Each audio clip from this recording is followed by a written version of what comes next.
The bright Vought banners snapped in the wind like they owned the sky. A stage sat in the middle of the plaza. Screens showed smiling faces. The crowd wore capes like costumes and waved little flags with the same 7 stars. Cameras floated on drones. A host in a sharp suit spoke into a mic like he was selling a miracle. Ashley Barrett stood just off stage, clutching a tablet so hard her knuckles turned pale. She kept her smile ready, like a mask she could pull on fast. She heard the crowd cheer. She heard the music swell. She heard her own heartbeat under it all. 3, 2, 1, a tech whispered. A spotlight hit the center of the stage. Homelander dropped from the air like he was being lowered by heaven itself. He landed softly. He did not need to. He just liked the look of it. His cape settled behind him. The crowd screamed his name. Ashley exhaled. For half a second, everything was under control. Then the air above the stage tore. It did not tear like cloth. It tore like the world forgot how to stay closed. Green light spilled out, not like a laser, like a storm trapped in a doorway. The big screens glitched. The drones wobbled. The sound system snapped into a harsh buzz. Homelander's smile froze. Something heavy fell out of the rip. It was a platform of dark metal, the size of a small car. It dropped fast, like gravity loved it. It smashed into the stage and split the wood. The shock ran through the plaza. People screamed. Phones fell from hands. A figure stood on that platform. He wore armor. Not sleek, not modern. It looked like a king's armor made into a machine. The mask had hard angles. The cloak was green and hung like it had weight of its own. His eyes were not visible, but the crowd felt him looking anyway. He stepped down from the platform and onto the broken stage. Ashley's mouth opened. Nothing came out. Security guards ran in, guns raised. The armored stranger did not flinch. He turned his head slightly, as if he was annoyed by noise. A guard shouted, "Hands up, now!" The stranger's voice came out through the mask, low and calm. "Remove your weapons," he said. No one moved. The first guard fired. The bullets hit the air in front of the armored figure and stopped. They did not bounce. They did not pass through. They hung there for a blink, like they were stuck in clear glass, then dropped to the floor in a line. A force shield. Invisible. Solid. The crowd went silent in a new way. Not the quiet of calm, the quiet of a room that just realized the rules changed. Homelander took one step forward, smile returning like a switch flipped. "Okay," he said loud enough for the cameras that still worked. "This is cute. Who are you supposed to be?" The armored figure looked at him fully now. "A child in a cape," he said. "And yet, they worship you." Homelander's jaw tightened. The smile stayed, but it strained. Ashley saw it. She had worked with him too long not to see it. Homelander did not, like surprises. He floated up a few inches, as if the ground was not good enough. "Listen," he said, voice bright, friendly, dangerous. "You're on my stage." The stranger's head tilted. "Your stage?" he repeated, like the words were silly. Homelander's eyes flashed. "Yeah, mine." He moved. To most people, it was a blur. A punch fast enough to turn bones to dust. The armored stranger did not move. The shield took the hit with a deep, hard sound, like someone slammed a door the size of a truck. The air shook. A few people fell backward. Homelander hovered there, fist pressed against nothing, staring. For the first time in a long time, Ashley saw him look confused. The stranger lifted one hand. A thin pulse of energy snapped out. It was not huge. It was not wild. It hit Homelander's chest and shoved him back across the stage like he weighed nothing. Homelander caught himself in midair, cape snapping, eyes wide for a beat before anger covered it. The armored stranger turned his gaze to the crowd. "Where are your rulers?" he asked. No one answered. A kid near the front whispered, "Is this, like, a new soup?" The armored figure's head snapped toward the sound. "I am not your soup," he said, "and you will not speak to me as if I am a mascot." He stepped forward again. The lights flickered around him. Ashley heard herself finally find a voice. "Sir," she started. The armored figure turned. "Do not call me sir," he said. "You will address me properly." Ashley swallowed. "Okay, Mr. No." Homelander's voice cut through, sharp now. "Hey, metal guy, you're done." The stranger looked back at Homelander. The mask gave nothing away, but the tone did. "Try," he said, simple and cold. And somewhere deep in the city, in a dark room full of screens, Stan Edgar watched the feed that should not exist and said, very softly, "Interesting." The first thing Homelander did after the stage was cleared was lie. He told the cameras it was a terrorist trick. He told them everyone was safe because of him. He told them Vought would handle it. But behind the curtain, he was not calm. He paced in a private room high above the city. His hands opened and closed. His eyes kept going to the mirror, like he needed to see himself still there. That shield had stopped him.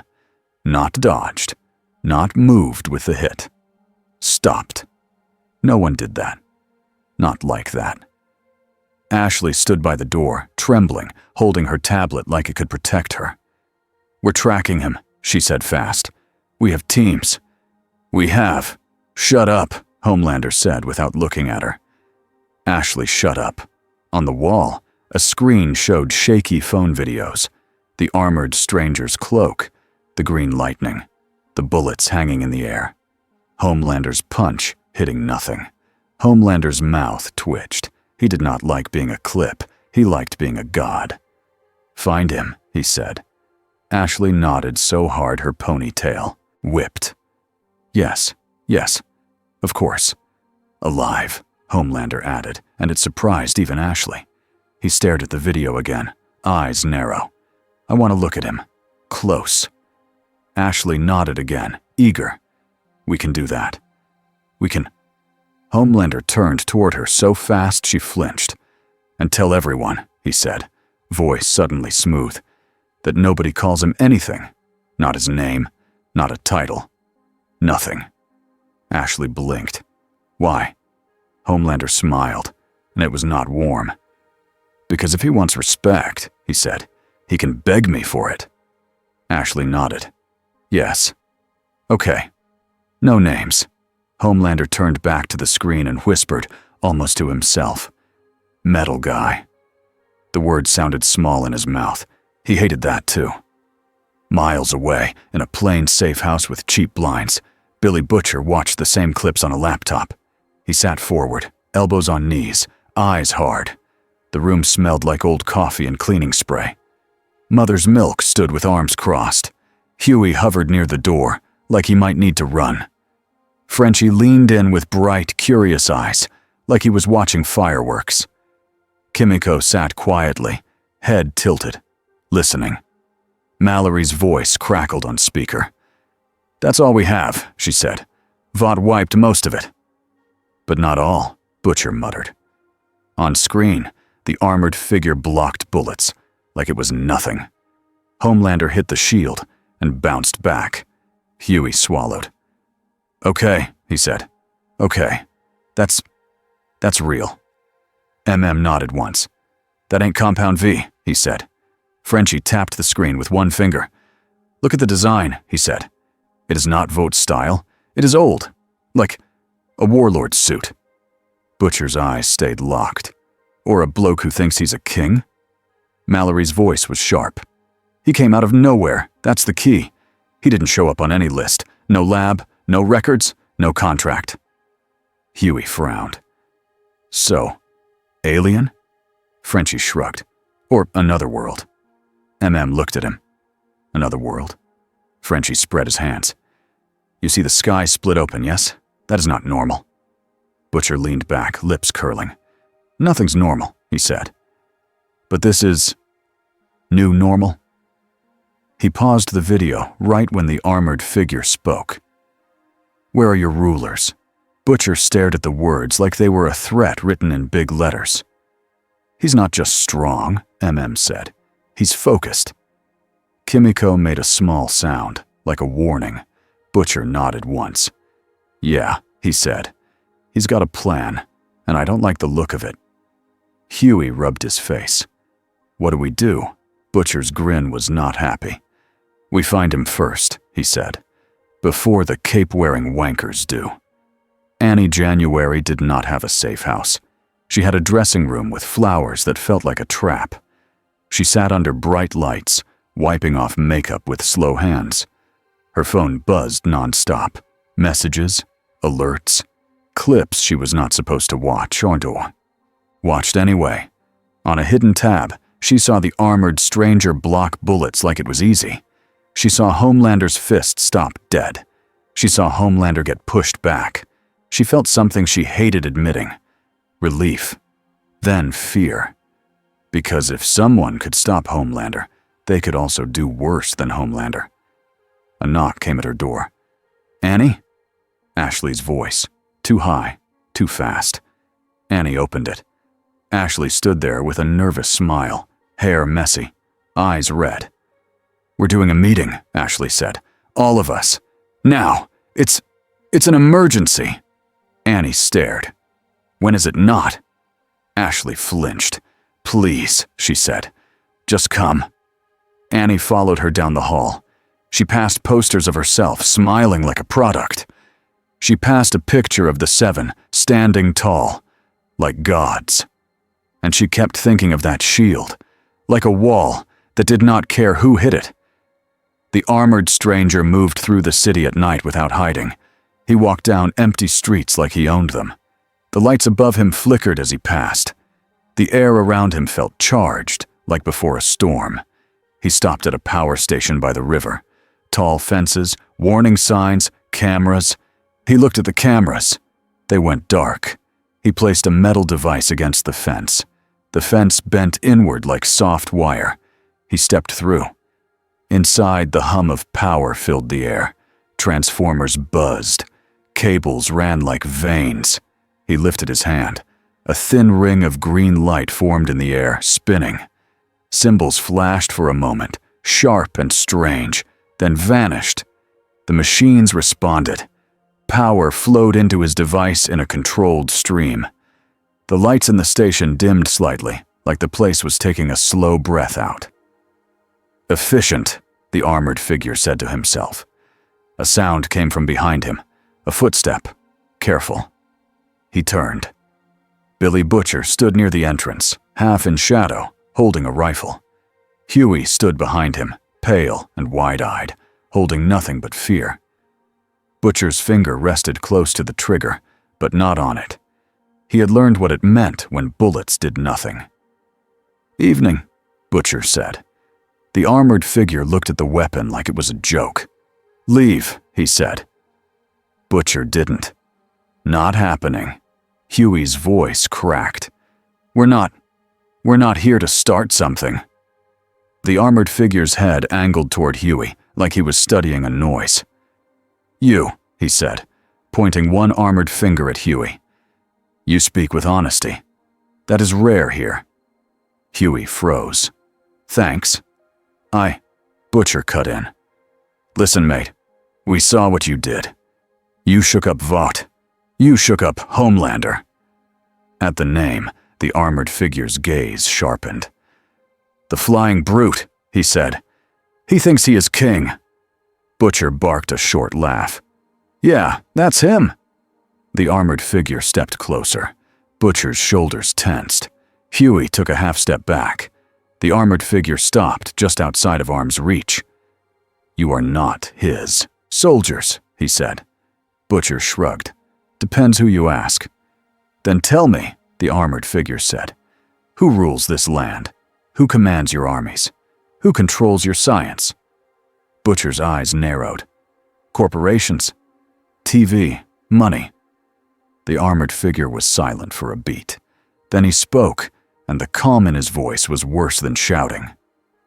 A world ruled by merchants, he said. Pathetic. Huey swallowed. We have a president. The armored figure looked at him again. A puppet, he said. I can smell the strings. Butcher held the rifle lower, a little. Not trust, not comfort, just survival. What are you? Butcher asked. Some sort of soup from somewhere else? The armored figure's head tilted, the same annoyed motion as before. I am not a product, he said. I am not your experiment. I am not your entertainment. Butcher's mouth twitched. Touchy. The armored figure's voice sharpened. And you will address me correctly. Butcher blinked. Right. What should I call you then? Your Majesty? Your Metal Highness? Huey shot Butcher a look that begged him to stop. The armored figure stepped forward. The air hummed. Butcher felt the pressure, like standing too close to a high-voltage line. I'm Dr. Doom, the armored figure said, each word clean and heavy. Remember it. Huey's eyes widened. Dr. Doom. Butcher snorted. Bit dramatic, innit? Doom turned his head slightly toward Butcher. You mock because you fear, he said. Butcher's grin faded. Maybe, he said. Or maybe I've met enough capes and monsters to know names don't mean much. Doom's gaze pinned him. Names mean everything, he said. They are the shape of power. Huey found his voice again. Why are you here? Why did you come to our world? Doom's hand tightened around his device. I was building a bridge, he said. A machine to reach beyond the limits of one world. It failed. But it didn't kill you, Butcher said. Doom's tone turned flat. Few things can. Butcher's eyes flicked to the device Doom had been charging. And now you're… what? Stealing electricity? Doom looked at him like Butcher was slow. Taking resources, he corrected. To leave. Or to fix what I find. Butcher raised a brow. Fix? Doom's voice turned colder. This world is sick, he said. It worships frauds. It accepts cruelty as normal. It calls monsters heroes, and calls truth bad for business. Huey swallowed. We know. Doom looked at him again, and for the first time his voice softened a fraction, not kind, but clear. Then you understand why change must come, he said. Butcher's face hardened. Change ain't always good. Doom stepped back, cloak dragging over concrete. I did not ask for your opinion, he said. You came to me. Butcher's jaw clenched. Yeah, because if you're here, everyone's in danger. Vought will come for you. The Seven will come for you. They'll wreck half the city if they have to. Doom's eyes behind the mask seemed to narrow. Let them, he said. Huey blurted. People will die. Doom's head snapped toward Huey. And they already do, he said. Quietly. In labs. In alleys. Under contracts. Under smiles. Huey flinched. The words hit too close. Butcher watched Doom carefully. You don't care about collateral, he said. Doom's voice was sharp. Do not mistake my honesty for carelessness, he said. I do not waste lives. I also do not bow to cowards. Butcher held Doom's gaze. So what's your plan then, Dr. Doom? Doom turned away from the power station machines, as if he was done with them. Observe, he said. Measure. Decide. Decide what? Huey asked. Doom looked back, and his voice dropped low. Whether this world deserves saving, he said, or ruling. A helicopter thudded somewhere far off. Sirens wailed in the distance, growing closer. Doom's hand lifted. The air shimmered. A small sphere of green light formed above his palm, humming. He glanced at Butcher and Huey like they were a test he had already passed. Tell your masters, Doom said. If they come at me with guns and cameras, I will treat them as they are. Butcher swallowed his anger and asked, And what are they? Doom's answer was simple. Trash, he said. Then the green light snapped outward. The air bent. For one blink, Doom's outline blurred. And he was gone. Huey stood there, breathing hard. Did he just teleport? Butcher stared at the empty spot. Yeah, he said quietly. And he just told us he might take over the whole bloody world. Huey's voice was small. What do we do now? Butcher's eyes stayed cold. We don't let Vote be the first ones to put a leash on him, he said. Because if they do, we're finished. The meeting room at Vote Tower felt like a courtroom with no judge. Homelander sat at the head of the table, leaning back like a king bored by his own court. A train bounced a leg, pretending he wasn't nervous. The Deep stared at his phone like it could save him. Black Noir stood in the corner, silent. Queen Maeve drank from a bottle she didn't bother to hide. Annie sat with her hands folded, jaw tight. Ashley stood near a screen, clicking through footage. Her hand shook so much the remote kept slipping. Stan Edgar entered last. He did not hurry. He did not look at Homelander with fear. He sat down like he was taking his usual seat in his usual world. On the screen, the armored stranger blocked bullets again. Homelander's punch hit the shield again. Homelander's eyes tracked it, hungry. Edgar finally spoke. This is a crisis, he said, voice calm. And a gift. Homelander's head turned slowly. A gift? Yes, Edgar said. A new product, or a new threat. Either way, it is something we can use. Annie's stomach tightened. Use. Always use. Ashley said quickly, We have teams searching. We're cutting leaks. Edgar raised a hand slightly. Ashley stopped. Edgar looked at Homelander. You engaged him publicly, he said. That was unwise. Homelander's smile flashed. I was handling it. Edgar did not react. You struck him, Edgar said. He did not move. A beat of silence. Annie saw Homelander's jaw tighten again. Edgar continued. We will not fight him on his terms, he said. We will bring him to ours. A-Train swallowed. How? He asked. He's like tech magic. Edgar's eyes flicked to him. Not magic, he said. Just science we don't understand yet. Annie almost laughed. She stopped herself. Homelander leaned forward. I'm going to rip his mask off, he said softly. I want to see his face. Edgar nodded once, like he was agreeing to a business request. We will set a trap, he said. A controlled location. Minimal cameras. Strong containment. We offer negotiation. Homelander's smile turned sharp. And when he shows up? Edgar's eyes were still. Then you test him again, he said. And this time, we learn. Annie felt sick. She raised her hand slightly, like a student, and hated that too.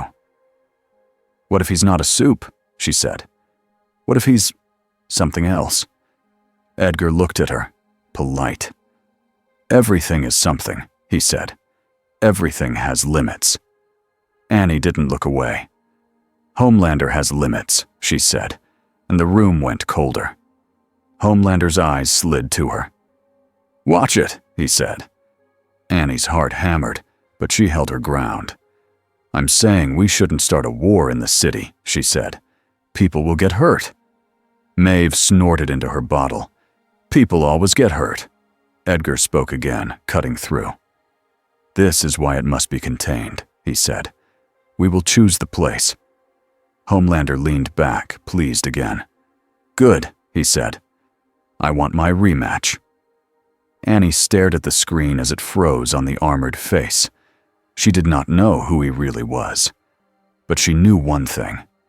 He was not afraid of Homelander. And that meant the world was about to get worse. Or different. Maybe both. The facility stood far from the city, a gray block of concrete and steel behind fences and cameras.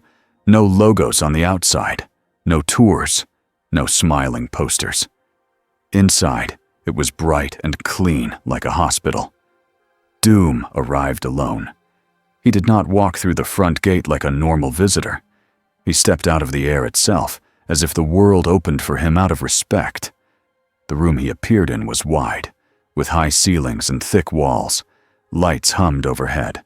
A long table sat in the middle, with chairs like it was meant for peace talks. Doom looked around once. He saw the hidden cameras behind tinted glass. He saw the faint lines in the floor where panels could rise. He saw the vents that were too new. He understood the trap in one breath. He still walked forward. He sat at the end of the table, cloak settling behind him.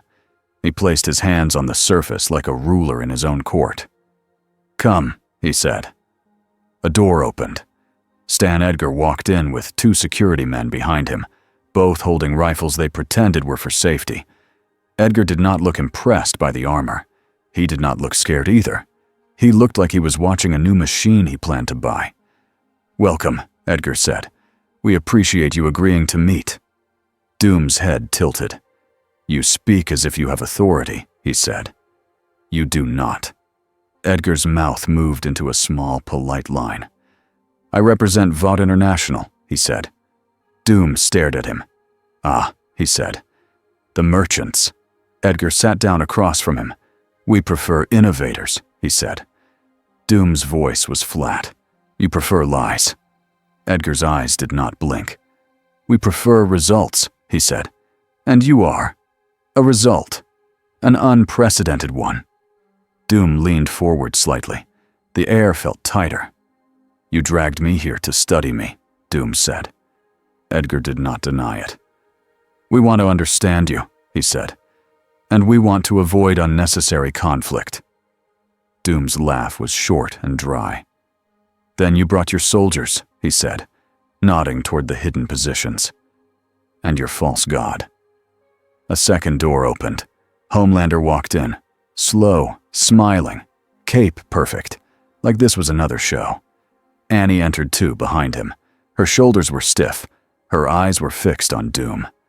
Doom looked at Homelander and said, "You came." Homelander stopped a few feet away. "Yeah," he said. "I did." He looked Doom up and down, like he was shopping for a weakness. Annie's skin prickled. The air in the room felt like it was waiting for one wrong word. Edgar spoke smoothly. "We want a peaceful resolution," he said.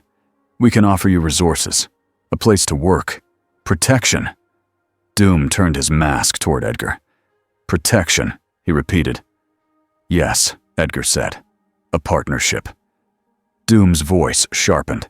"I do not partner with leeches," he said. "And you will not cage me." Homelander's smile dropped. "You talk a lot," he said, "for a guy in a mask." Doom's head turned back to him. "Remove my mask," Doom said, "if you can." Homelander moved. A blur, a shock of air, a punch that could break a tank. The shield snapped up instantly, smooth as glass. Homelander's fist hit it, and the whole room shook. Lights flickered. Annie stumbled back, catching herself on the table edge. Homelander hit again, and again, fast, furious. The shield held. Doom did not move. He watched Homelander like a scientist watching an animal. Then Doom lifted one hand. A pulse of green energy hit Homelander's shoulder and forced him sideways. Homelander skidded through the air and slammed into the wall hard enough to crack it. Homelander's eyes widened, then burned red. Heat vision blasted out.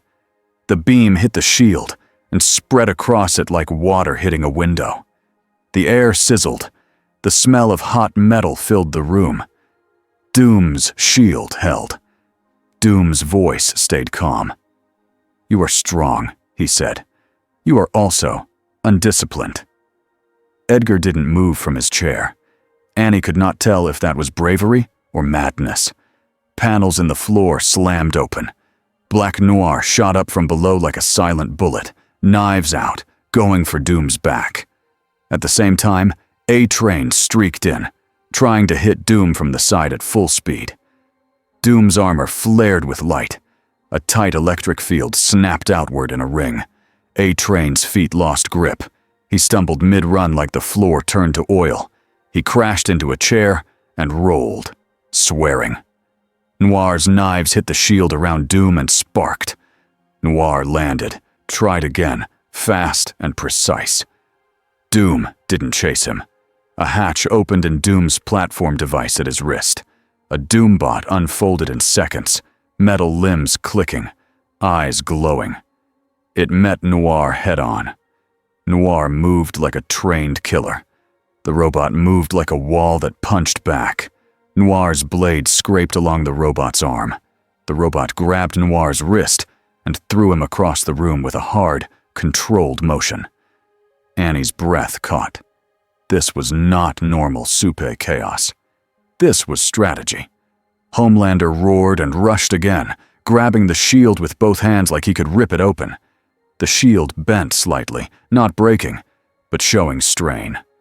For a blink, Doom actually had to pay attention. He raised his other hand and traced a small circle in the air. Green symbols flashed, sharp and clear, then disappeared. The room tilted. Not like a dream, like gravity changed its mind for 1 second. Annie's stomach lurched. Chairs slid. A-Train grabbed the table to stop himself from falling. Edgar's chair scraped backward. Homelander lost his grip and drifted sideways, furious, eyes burning. The tilt stopped. Gravity snapped back. Doom rose from his chair at last. He stepped forward. His boots hit the floor with a heavy, final sound, like a judge walking into a courtroom. "Enough," Doom said. Homelander snarled, "No!" He flew straight at Doom, full speed, ready to tear him apart. Doom's shield tightened into a smaller shape, closer to his body, stronger. He took the hit. The air boomed. Doom slid back a few feet, cloak snapping. The floor cracked under his boots. Annie's eyes widened. Homelander was that strong, and Doom still stood. Doom's hand shot out. A compact barrier formed like a clear cage around Homelander's torso, locking his arms tight for half a second. Homelander screamed in rage and forced it apart with raw strength, but that half second was everything. Doom used it. A green blast hit Homelander's face like a hammer. Not lethal, but hard. Homelander spun and smashed into the far wall again, leaving a deep dent. Annie heard herself whisper, "Oh my God." Doom did not look at her. He looked at the room. The walls were cracking. Panels were hanging loose. A corner of the ceiling had started to crumble. The facility had been built to hold normal threats. This was not normal. Alarms blared. Edgar stood up finally. "Stand down," he said, voice still controlled. "This isn't productive." Doom turned his mask toward him. "You brought me here to measure me," Doom said. "Now you have your answer." Homelander pushed himself out of the dent in the wall, breathing hard, eyes wild. He looked at the closest human in the room, a technician in the corner, frozen in fear.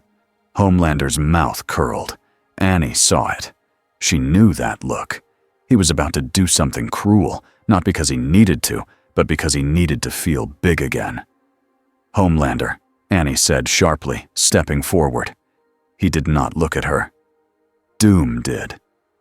For the first time, Doom's head turned toward Annie with real focus. Annie stood between Homelander and the technician, palms open, light gathering faintly around her hands.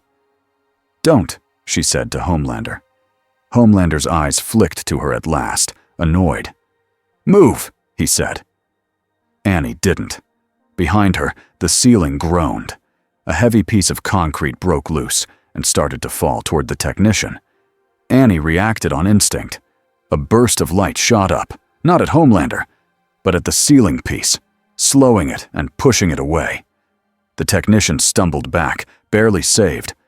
Doom watched that choice. Then Doom moved. He lifted both hands, and his shield expanded wide, covering the center of the room like a dome. The next chunks of ceiling hit the shield and stopped, held in place like they weighed nothing. People in the room stared up, shocked. Doom's voice carried through the alarms. "Even this place fails under strain," he said. "Your world builds fragile cages and calls them strength." Homelander ripped free of any restraint and lunged again, but the room was collapsing now. The floor shook. Dust filled the air. Edgar's security men were dragging him toward the door. A-Train limped, shaking off the shock field. Noir rose silently, posture tight. Annie backed away, keeping eyes on Homelander, heart pounding. Doom's head turned slightly, like he was listening to something no one else could hear. Then he looked at Edgar one last time. "I've seen enough," Doom said. A small device snapped out from Doom's wrist and shot toward the wall like a dart. It stuck, unfolded, and began to blink. Edgar's eyes narrowed. "What is that?" Doom answered like it was obvious. "A collector," he said. "Your secrets." A second later, the device sank into the wall like it was melting into it. Edgar's mouth tightened for the first time. Not fear. Anger. Doom stepped back into open space. Green light formed around him again, tight and controlled. Homelander surged forward, trying to grab him before he could vanish. Doom's shield flashed. Homelander's hand hit it and slipped off, like grabbing a moving wall. Doom's voice was calm as ever. "You cannot hold what you do not understand," he said. Then Doom vanished. The shield was gone. The room suddenly felt empty, and everyone felt the same thing at once. They had failed. Homelander screamed and punched the floor. The concrete shattered. Dust exploded upward. Annie coughed, eyes stinging. Edgar's voice cut through the chaos, low and cold. "Evacuate," he said. Outside, in the night air, sirens raced toward the facility. Inside, on a cracked screen that still worked, one last frozen frame remained from a camera feed. An armored face, a green cloak, a name spoken like a demand, Dr. Doom. And as the world's leaked videos spread again, faster than Vought could stop them, a new thought began to grow in millions of minds at the same time. If Homelander can be stopped, what happens next? The next morning, the internet looked like it had caught fire. Clips of the fight spread faster than Vought could erase them. Some were blurry. Some were shaky. Some had terrible sound. But they all showed the same thing. Homelander hit something he could not break. And a man in armor with a green cloak stood there like he had time. Vought tried to replace the videos with clean ones. They pushed out a statement. They called it a terrorist stunt. They said the facility collapse was a controlled demolition because of a security threat. Nobody believed them. Not after people saw Homelander bounce. Ashley Barrett sat in a glass conference room with 3 lawyers, 2 PR managers, and a phone that would not stop buzzing. Her hair was pulled back tight. Her hands were shaking under the table. On a screen, a headline rolled by. "Who is Dr. Doom?" Ashley swallowed. "We don't say the name," she said, like that would make it true. One of the lawyers pinched the bridge of his nose. "The name is already trending," he said. "People are making shirts." Ashley's face twitched. "How?" she snapped. "How are they making shirts already?" A PR manager shrugged, helpless. "The internet," she said. It eats events." Ashley looked at another screen. It showed a slowed-down clip of the armored figure speaking in the facility, voice clean and cold. "I am Dr. Doom." Ashley's stomach sank. That line had slipped out. The room's mics had caught it. Someone had leaked it. Her phone buzzed again. "Homelander isn't invincible." Ashley's throat tightened. She did not even want to read the next messages. She already knew what they said. Her door opened without a knock. Homelander walked in. The room went silent like someone pulled the plug on sound. He wore a calm smile. His hair was perfect. His suit looked like it had never been touched by dust. But his eyes were wrong. They were too sharp, too still. Ashley felt the room tilt, even though nothing moved. Homelander looked at the screen and watched himself fail in slow motion. Then he looked at Ashley. "Who leaked it?" he asked. Ashley opened her mouth. No words came. Homelander walked closer. He moved slowly, like he wanted everyone to see he was in control. Ashley forced air into her lungs. "We're investigating," she said. "We're narrowing it down. It could be—" Homelander leaned in, close enough that Ashley could smell clean soap and something warmer underneath. "It was inside," he said softly. "It was one of us."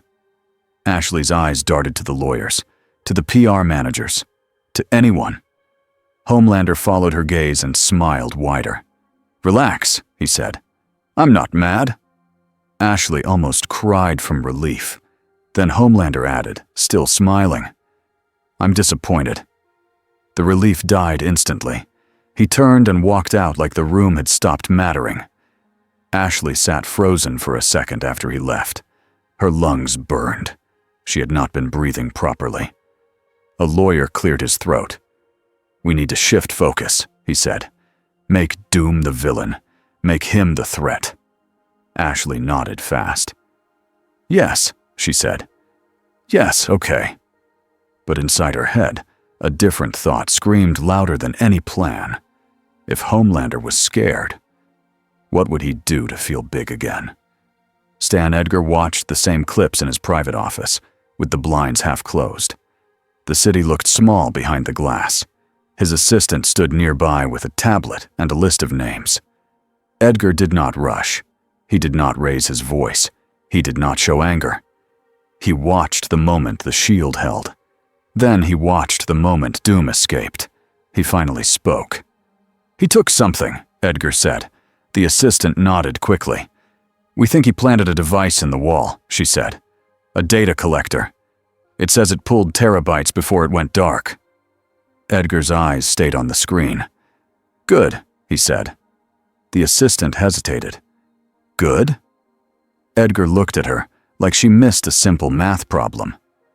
"If he has our files," Edgar said, "he believes he has leverage. That means he intends to negotiate or dominate. Either way, he will step into the open." The assistant swallowed. "But sir, Homelander—" Edgar lifted one finger slightly. The assistant stopped. "Homelander is a reaction," Edgar said. "Doom is a decision." He leaned back in his chair. "We do not chase him with fists," he said. "We chase him with structure." The assistant blinked. "Structure?" Edgar's voice stayed even. "Law," he said. "Media, governments, allies, fear." He paused, then added, "And a cage that does not look like a cage." The assistant tapped her tablet. "The government is calling," she said. "They want answers." Edgar's mouth moved into a thin, polite line. "Tell them Vought is cooperating fully," he said. "Tell them we are the only ones with experience handling enhanced threats." "And Doom?" the poor assistant asked. Edgar watched the armored figure one more time. "Tell them Doom is an outside actor," he said. "Unknown origin, unknown goals, high risk." He stood up. "And find me Victoria Newman," he said. "If this becomes a national emergency, I want the right hands holding the pen." Victoria Newman stood at a podium in Washington, with flags behind her and cameras in front of her. She wore a calm smile that made people feel safe. That was her real power. Reporters shouted questions. Microphones pushed forward like spears. "Congresswoman, is this a foreign attack? Is Homelander okay? Who is Dr. Doom?" Newman waited until the noise faded just enough. Then she spoke in a voice that sounded warm. "We are taking this situation seriously," she said. "An unknown individual has shown hostile capacity and advanced technology. Our priority is public safety." A reporter yelled, "Is Vought in control?" Newman's smile did not move. "We are coordinating with all relevant partners," she said. "But let me be clear, No corporation can replace accountable government. That line got applause from the right people. Behind the cameras, a staffer leaned in and whispered. Edgar called again. Newman nodded slightly, still smiling for the cameras. In her mind, she saw the clips again. The shield, the calm voice, the clean control. Newman did not fear Doom the way most people would. She feared what he could do to the system she was carefully climbing. Systems only worked when you understood the rules. Doom did not look like he cared about the rules at all. After the press conference, Newman stepped into a private hallway. Her smile vanished. "Set up a briefing," she told her staffer. "I want every file we have on this man, every rumor, every theory." The staffer nodded. "And Vought?" Newman's eyes narrowed. "Vought will try to use him," she said. "And Doom will try to use Vought." She took a slow breath. "Make sure," she added, "that neither of them gets to use me." Billy Butcher slammed a newspaper onto the safehouse table. The headline was huge. Dr. Doom, new super or new god? Huey flinched at the word god. Mother's Milk didn't even look surprised anymore. He just looked tired. Frenchie leaned over the paper, fascinated. "They love him already," he said, almost admiring. "This world, it loves the next big thing." Butcher pointed at the headline. "This is how it starts," he said. "A new shiny monster walks in, and people start clapping." Huey shook his head. "They're clapping because they saw someone stop Homelander," he said. "Can you blame them?" Butcher's eyes snapped to him. "Yes," he said. "I can." MM stepped in, voice firm. "Enough," he said. "We ain't here to argue about headlines." Butcher leaned back, arms wide, mocking. "Oh, sorry," he said. "Did I interrupt your little team meeting?" MM stared him down. "We need a plan," he said. "A real one. Because Vought is going to come down hard, and if Doom hits back, people in the middle get crushed." Huey's voice was small. "He said this world was sick," he said. "He wasn't wrong." Butcher walked closer to Huey, slow and sharp. "And what?" he said. "You want to invite him in for tea? Ask him to fix everything?" Huey flinched but held his ground. "No," he said. "I want to understand what he wants. Because if he wants to rule—" "Butcher," MM cut in. "This ain't just another soup. You saw what he did. He didn't rage, he didn't show off. He controlled the whole room." Frenchie nodded. "He fights like a general," he said. "And he builds like an engineer." Kimiko made a quiet sound and mimed a mask with her hands, then pointed outward, as if warning. Hidden face, hidden plans. Butcher looked at her and nodded once. "Yeah," he said. "He's hiding his real self." Huey swallowed.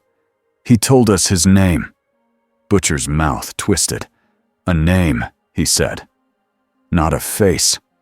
Mallory's voice came through on speaker. "You're thinking in the right direction," she said. "And you're all missing something." Butcher turned toward the phone. "Go on then," he said. Mallory's voice was hard.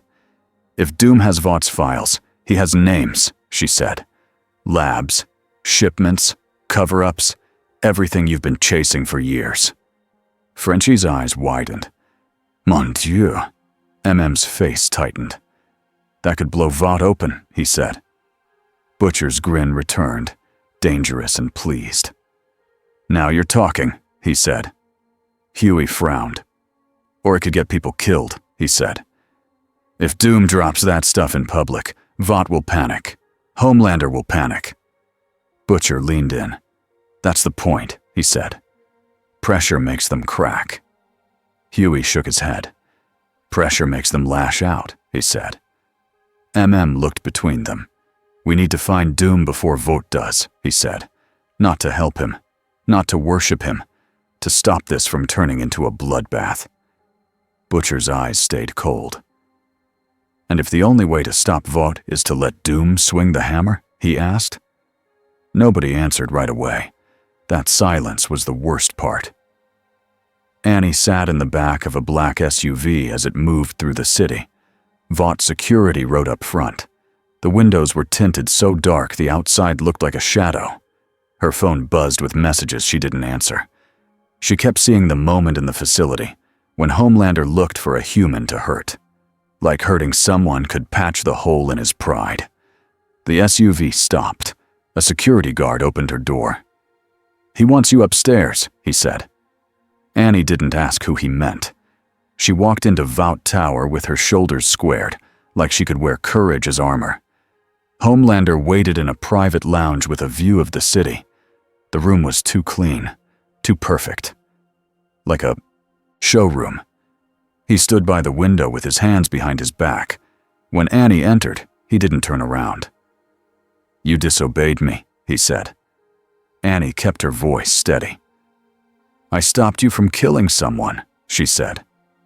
Homelander's head tilted slightly. "That person was nobody," he said. Annie stepped closer. "They were a person," she said. Homelander turned slowly. His smile was gentle, like he was talking to a child. "You always do this," he said. "You always try to be the good one."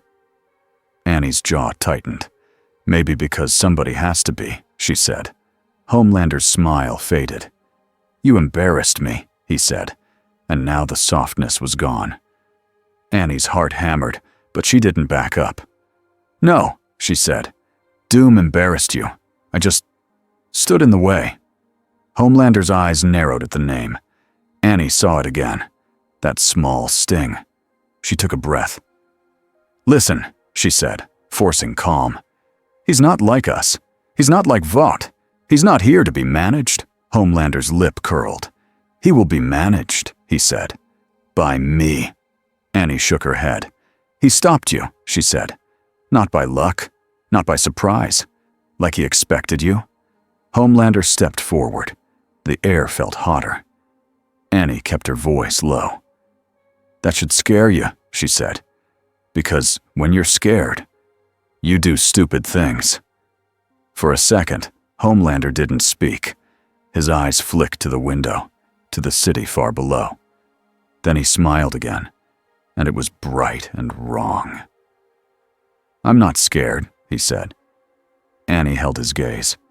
"Then prove it," she said. "Don't hurt anyone. Don't make this worse." Homelander's eyes tightened, like he hated being told what to do. "You don't get to tell me how to feel," he said softly. Annie's throat went dry. "No," she said. "But I get to tell you what I see." Homelander took one more step, close enough that Annie had to fight the urge to flinch. "You see what I allow you to see," he whispered. Annie's hands curled into fists at her sides. A small glow sparked in her palms, more reflex than threat. Homelander's eyes flicked down to it, then back to her face. His smile returned, slow. "Good," he said. "Stay useful."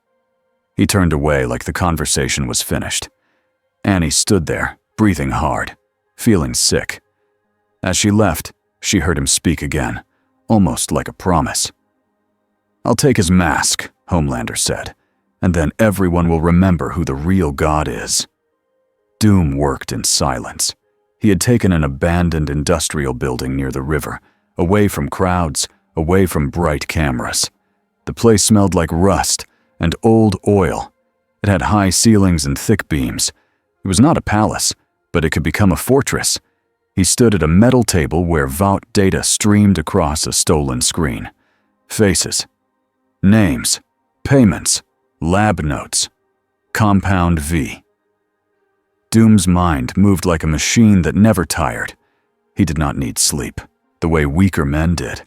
His armor helped. His will helped more. He watched a video of a child crying in a lab bed. He watched a report about accidents covered up with money. He watched footage of Homelander smiling while people clapped.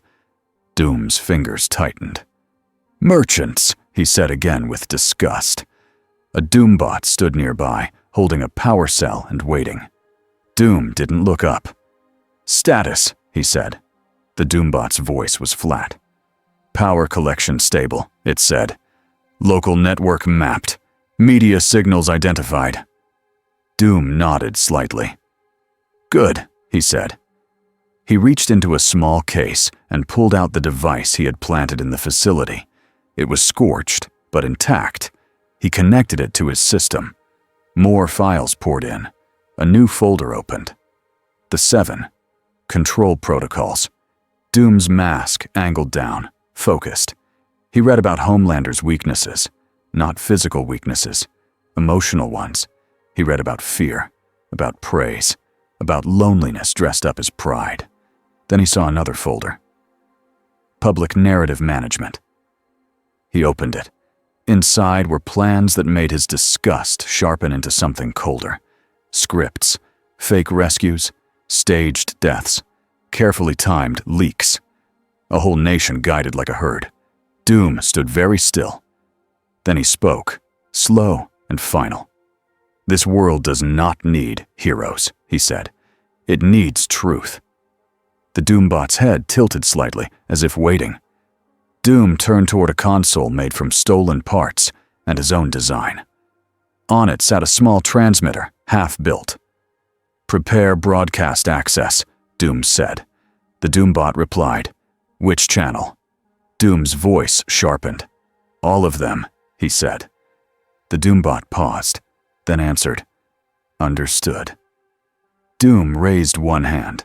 Green light formed in a thin ring. He did not need magic for everything. But sometimes magic was the cleanest tool. The ring spun. The transmitter hummed. Signals bent toward him like wires being pulled. Doom looked at the screen one more time. He saw the faces of people who thought they had no power. He saw the people who were trapped under Vought's story. And he decided the next move would not be a punch. It would be a crack in the lie. That night, Vought tried to take back control. They aired a special segment, a serious anchor, calm music, soft words. Then the screen flickered. The anchor froze mid-sentence. The image tore like paper. Green light filled the frame. A masked face appeared, close, sharp, filling the screen. The voice that came through every speaker was calm and clear. "Citizens," the voice said, "your world is ruled by fraud." Across the city, people stopped walking. Phones lifted. TVs paused. Bars went quiet. In Vout Tower, every monitor flashed green. Ashley screamed. Stan Edgar didn't. Homelander stared at the screen like he wanted to burn through it. Annie felt her skin go cold. The voice continued. "I am Dr. Doom," it said, "and I have seen your secrets." A file opened on screen. A lab. Video began to play. A child on a bed. A scientist speaking like the child was an object. The clip cut to a payment ledger. Names, dates, amounts. Then another clip. A staged rescue. A fake victim. A Vought director saying, off camera, "Make sure the blood looks real." The broadcast lasted only 30 seconds. Then it ended. The anchor returned, shaking, eyes wide, as if waking from a nightmare. But it was too late. The lie had a crack now. And cracks spread. The city did not sleep after that. Neither did Vought. Neither did the boys. And somewhere in the dark, in a quiet building turning into a fortress, Doom continued to work, not rushing, not panicking. He had pushed the first domino. Now he watched who ran to catch it. A week later, the abandoned building by the river did not look abandoned anymore. It looked like something had claimed it. The windows were sealed with metal plates. The doors had new locks that were not normal locks. Cameras sat on corners like watchful eyes. Strange towers rose from the roof, humming with low power. At night, green light sometimes flickered inside, like lightning trapped behind walls. People in the neighborhood whispered about it. Some called it a demon house. Some called it a secret government site. Some called it hope. Doom called it a beginning. Inside, the air was clean and warm. Machines lined the walls. Power ran through cables like veins. Work tables held parts that looked stolen from different worlds. Doom stood over a large frame of metal, shaped like a ring, taller than a man. Wires ran across it. Symbols were carved into plates that did not belong to any factory on Earth. A reality machine, not complete, not stable, but closer each day. A Doombot approached, holding a crate. Doom did not turn. "Report," he said. "Shipment acquired," the Doombot said. "Compound V sample secured. No civilian casualties." Doom nodded. "Acceptable," he said. A second Doombot stepped in. "Local news channel calls you Mr. Doom," it reported. Doom's head snapped toward it. "Incorrect," he said. The Doombot paused. "Correction," it said flatly. "Dr. Doom." Doom's shoulders relaxed by a fraction. Even his machines learned faster than this world's people. He moved to a console and pulled up a map of signal lines across the city. Vaught's media network, government emergency broadcasts, police radio. Doom did not smile. He rarely did. But something like satisfaction settled in his posture. Power was not only strength, power was control. And this world had been controlled by amateurs. He turned back to the ring. He placed one armored hand on it. "Steady. Soon," he said. Not a prayer, a promise. Billy Butcher watched the fortress from a rooftop with binoculars. The night air was cold. Huey stood next to him, trying not to shake. Crouched behind them, checking a small bag of tools. Frenchie adjusted a device he had built from scrap and stubbornness. Kimiko waited, silent and ready. Below them, the building looked dead from a distance. Up close, it looked awake. Butcher lowered the binoculars. "He's dug in," he muttered. Huey's voice was tight. "This is insane," he said. "We're breaking into Dr. Doom's fortress." Butcher shot him a look. "You want to stay home?" he asked. "Make tea?" Huey swallowed. "No," he said. I don't like dying." Frenchie leaned forward. "We do not have to fight him," he said. "We only look." Mem nodded. "In and out," he said. "No hero stuff." Butcher's grin was thin. "We're not heroes," he said. "We're termites." Kimiko glanced at him like she didn't love that comparison, but she didn't argue. They moved when the street was empty. Frenchie's device sent a short pulse toward the building's cameras. For 2 seconds, the camera lights blinked. "Now," Frenchie whispered.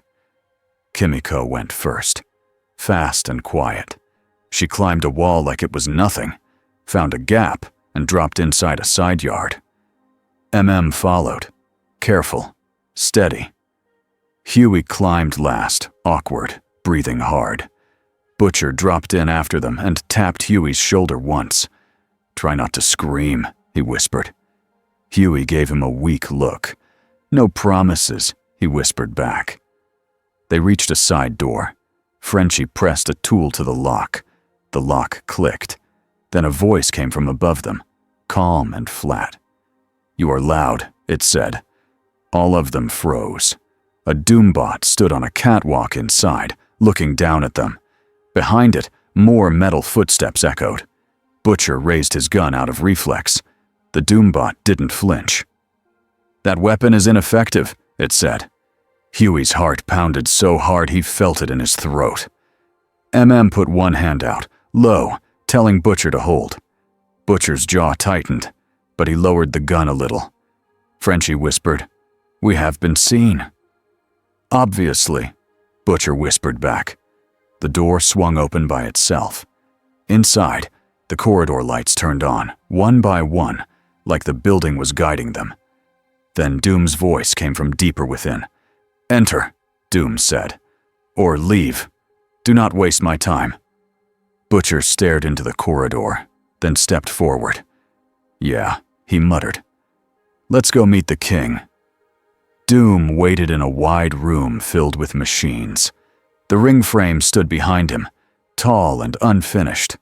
A map of the city glowed on screens. Crates sat stacked in corners, marked with vault codes. The boys entered slowly, guns ready, eyes scanning. Huey felt like an ant walking into a steel giant's mouth. Doom stood still, hands behind his back, cloak hanging heavy. His mask faced them. His posture said he expected this.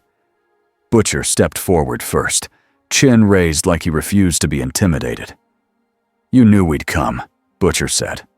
"I allowed you to come," Doom corrected. Butcher's mouth twitched. "Right, sure." Kept his voice measured. "We're not here to fight," he said. "We just want to know what you're building." Doom's head angled slightly, like he was judging the words. "You want knowledge," he said. "Because knowledge is safety for the weak." Huey blurted, "We're not—" Butcher shot him a look. Huey shut up. Frenchie stepped forward, eyes wide, unable to hide his curiosity. "This ring," he said, gesturing. "It is a gate." Doom's mask turned toward him. "You are intelligent," Doom said. "Chaotic, but intelligent." Frenchie looked pleased for half a second, then remembered Doom could crush him like a toy. Doom walked toward a console and tapped it once. A hologram rose, showing the moment the sky tore open at the plaza. "A breach," Doom said. "A failure in my design." Huey swallowed. "So you really are from another world?" Doom turned to him. "Of course," he said. "Did you think your world was the only one?" Huey hesitated. I hoped." Doom's voice stayed calm. "Hope does not change physics," he said. Butcher crossed his arms. "So what's the plan?" he asked. "Fix your machine and leave?" Doom paused. It was a small pause, but Huey noticed it. Doom spoke slowly. "Leaving is one option," he said. "Correcting this world is another." MM's face tightened. "Correcting?" he repeated. Doom looked at them like they were asking an obvious question. "Your rulers are corrupt," Doom said. "Your heroes are counterfeit. Your people are managed like livestock." Butcher snorted. "Yeah, no kidding." Doom's mask snapped toward him. "And you accept it," Doom said.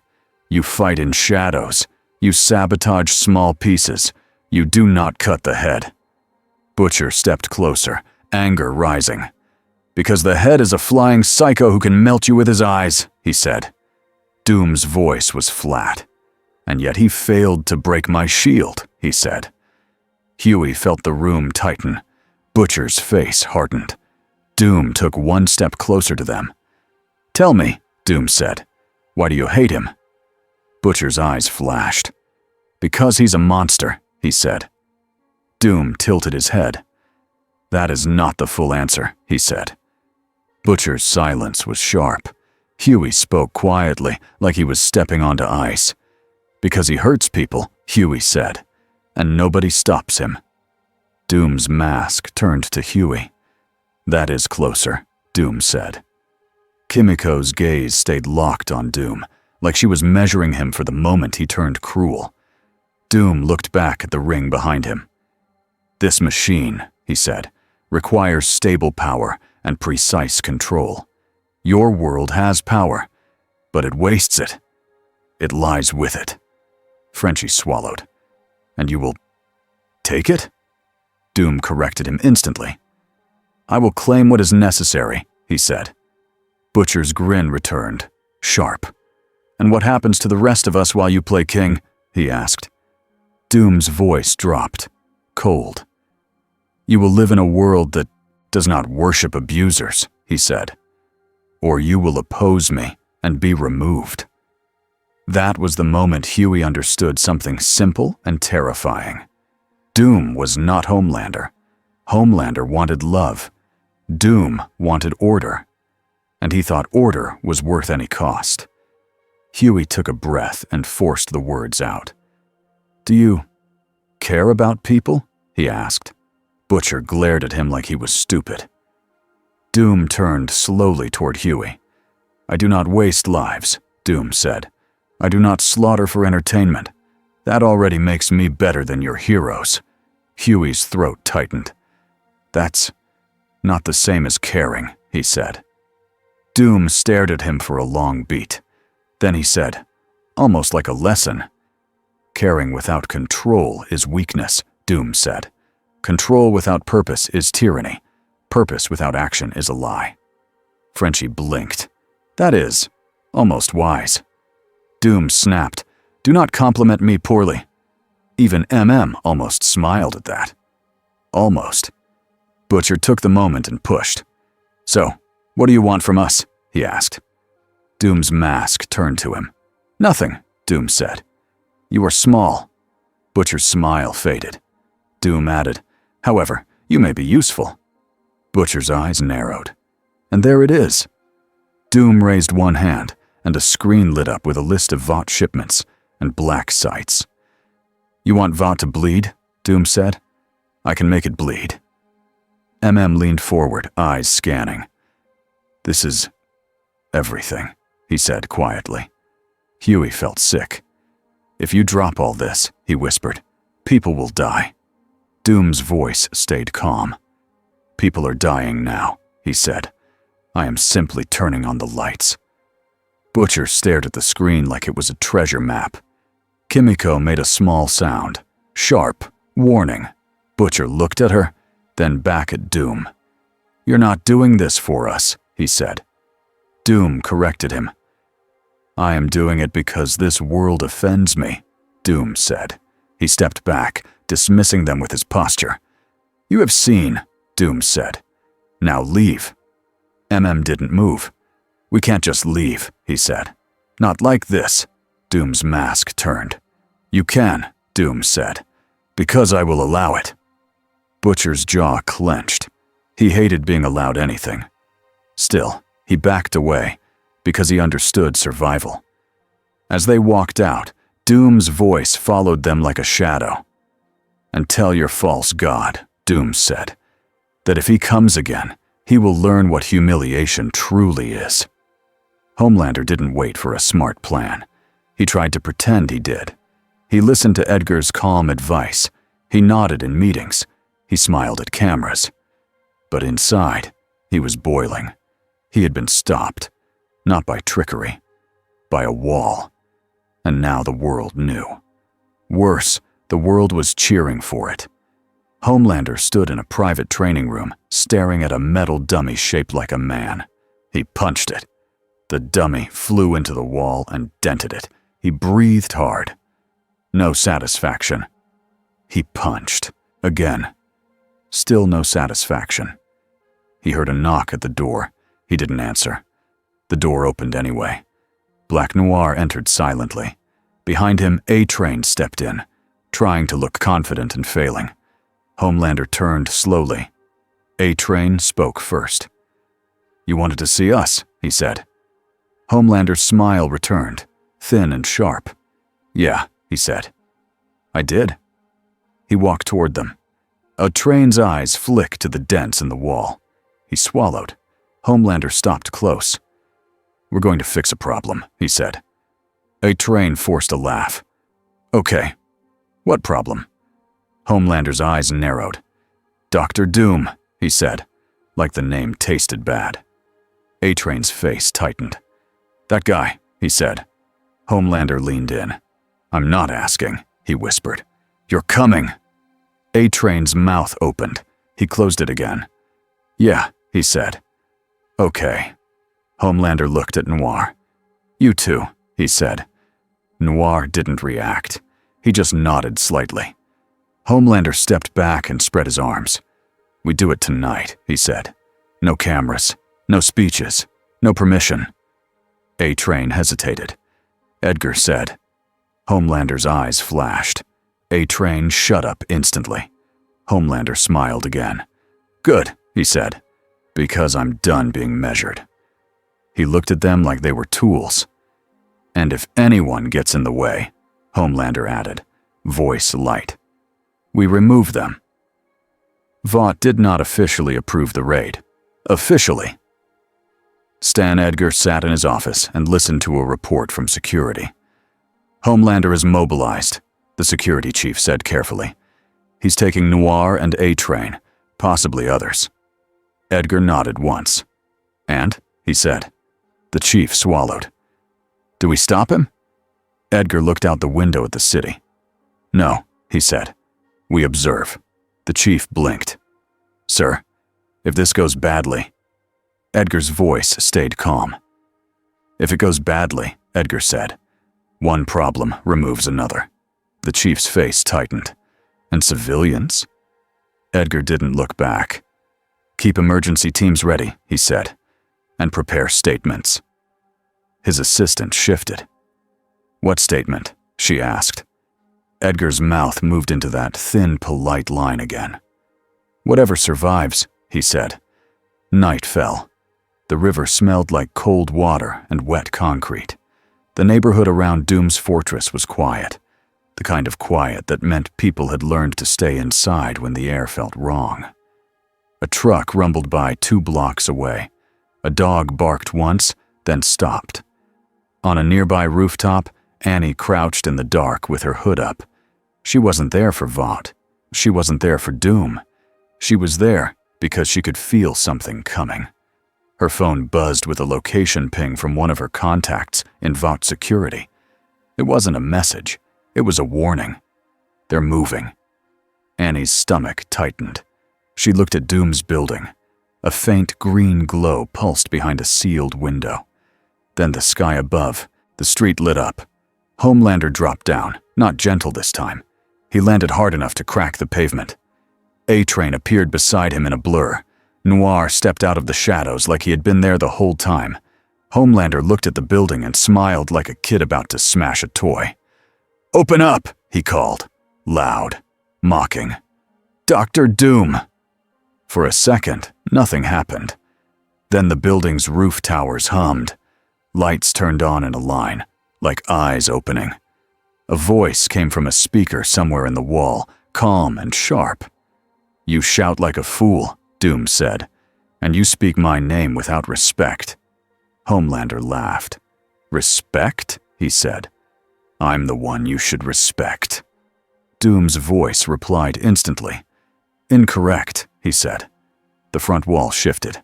Not the door. The wall. Metal plates slid aside, forming an opening. Homelander stepped forward, eager. A-Train hesitated. Noir didn't. They entered. Annie's heart hammered. She stayed on the rooftop for one more second, then moved. Fast. Quiet. She wasn't going to let this become a massacre. Inside, the fortress felt like a different world. The air was warmer, the lights were steady. The floor was smooth metal, not old concrete anymore. Homelander walked like he owned it anyway. "Cute place," he said. "Did you decorate yourself?" Doom's voice came from everywhere and nowhere. "You are in my house," he said. "Mind your tone." Homelander's eyes flashed red. Or what? The corridor ahead filled with moving shapes. Doombots. A line of them, shoulder to shoulder. Their eyes glowed. Their hands raised in sync. A-Train's mouth went dry. "That's a lot of robots," he muttered. Homelander smiled wider. "Good," he said. "I was hoping for a warm-up." He charged. The Doombots moved as one. A net fired out, not rope, not chain. Something thin and bright that hummed in the air. Homelander hit it. For a blink, it held. Not because it was stronger than him, because it was smart. It wrapped around him and grounded him into the floor with a burst of force, like a giant hand pushing him down. Homelander snarled and ripped free with raw strength. The floor tore under his feet. But the moment slowed him. That was all Doom needed. The ceiling vents opened. A thick smoke poured down. Not normal smoke. It shimmered, bending light. It made the corridor feel like a maze even when it was straight. A-Train blinked, disoriented. What the? A field snapped on under his feet. It wasn't slippery. It was sticky. A-Train tried to run. His foot stuck for half a beat. He stumbled. A Doombot hit him with a clean Udar, hard enough to knock him back, not hard enough to kill. A-Train hit the wall and slid down, coughing. "Okay," he snapped, angry and scared. "Okay, that guy plans!" Noir moved through the smoke like it wasn't there. Knife flashed. Doombot parts hit the floor, but each time Noir cut one down, another stepped in. No fear. No hesitation. No pain. Homelander roared and blasted heat vision down the corridor. The beam cut Doombots in half, metal melted and splashed. For a second, it looked like Homelander's brute force might win the hallway. Then the walls lit up with green lines. Symbols flickered. The air tightened. Homelander's heat vision bent slightly, like the space around it had changed shape. Homelander's eyes widened. "Magic," he hissed. Doom's voice was calm and pleased, like a teacher who just proved a point. "Science," Doom said. "And more." Butcher and the boys had been watching from a side street, hidden behind a parked van. They weren't close enough to see the inside, but they saw the sky flash. They saw heat vision light up the building from within. They heard the sound of metal slamming. Huey's hands shook. "This is going to level the block," he whispered. MM's face was tight. "We need to move civilians," he said. Butcher's eyes stayed fixed on the building. "And miss the show?" he muttered. Kimiko grabbed Butcher's arm and pointed down the street. A family was crossing, rushing, pulling a kid along. They looked back at the flashing light, fear in their faces. Frenchie swore under his breath. "It is spreading," he said. "People will get caught." MM looked at Butcher. "Help," he said, firm. Butcher's jaw clenched. He hated it. But he moved. They ran to the street corners, shouting at people to get inside, to get away, to run. Some listened. Some froze. Some pulled out phones. Huey grabbed a man's shoulder. "Go," he yelled. "Get your kids inside." The man stared at him like Huey was crazy. Then another boom shook the street. The man's eyes widened. He ran. Huey turned, breathing hard. And then he saw Annie. She sprinted toward the building, hood up, face set. Huey blinked. "Starlight?" he whispered. Annie didn't stop. She didn't even look at him. She went straight into the storm. Inside the fortress, Homelander finally tore through the corridor and reached the main workroom. The ring machine stood there, towering, wires glowing faintly. Homelander stared at it, confused for half a second. Then his expression sharpened. "This is your little portal thing," he said. "You trying to run away?" Doom stepped out from behind a console. Not a projection, not a speaker. Him. He stood between Homelander and the ring like a guard at a throne. "You will not touch it," Doom said. Homelander laughed. "Or what?" he said again, because he needed that line to work. Doom raised one hand. A shield formed around the ring instantly, clean and perfect. Homelander hit it with both hands, pushing. The shield held. Homelander's face twisted. "I'm done with this," he screamed. He blasted heat vision into the shield at full power. The shield glowed, but it did not break. Doom's voice stayed even. "You are a child throwing a tantrum," he said. Homelander snapped his eyes to Doom. "Say it again," he growled. Doom didn't flinch. "You," he said, "are not a king." Homelander lunged. Doom met him, not with a punch, with a step, with a shift of the air. Green symbols flashed. The floor beneath Homelander's feet suddenly felt heavier. Not enough to crush him, enough to slow him. Homelander's forward rush turned into a hard, angry stumble. Doom's fist hit Homelander's chest in that moment, powered by armor and precise timing. Homelander flew backward and slammed into a steel pillar. He didn't stay down. He never stayed down. He rose, furious, eyes burning brighter. A-Train limped into the room, holding his ribs. Noir entered behind him, silent, knife ready. Homelander pointed at Doom like a child accusing another kid. "Kill him," he snapped. Noir moved. Fast. Precise. He went for Doom's joints, like a real assassin would. Doom's armor shifted slightly. Plates moved. A small field flickered. Noir's knife scraped and sparked, blocked by invisible force. Doom didn't chase Noir. He lifted 2 fingers. A Doombot behind Noir grabbed him from the back in a bear hug. Noir twisted, trying to break free.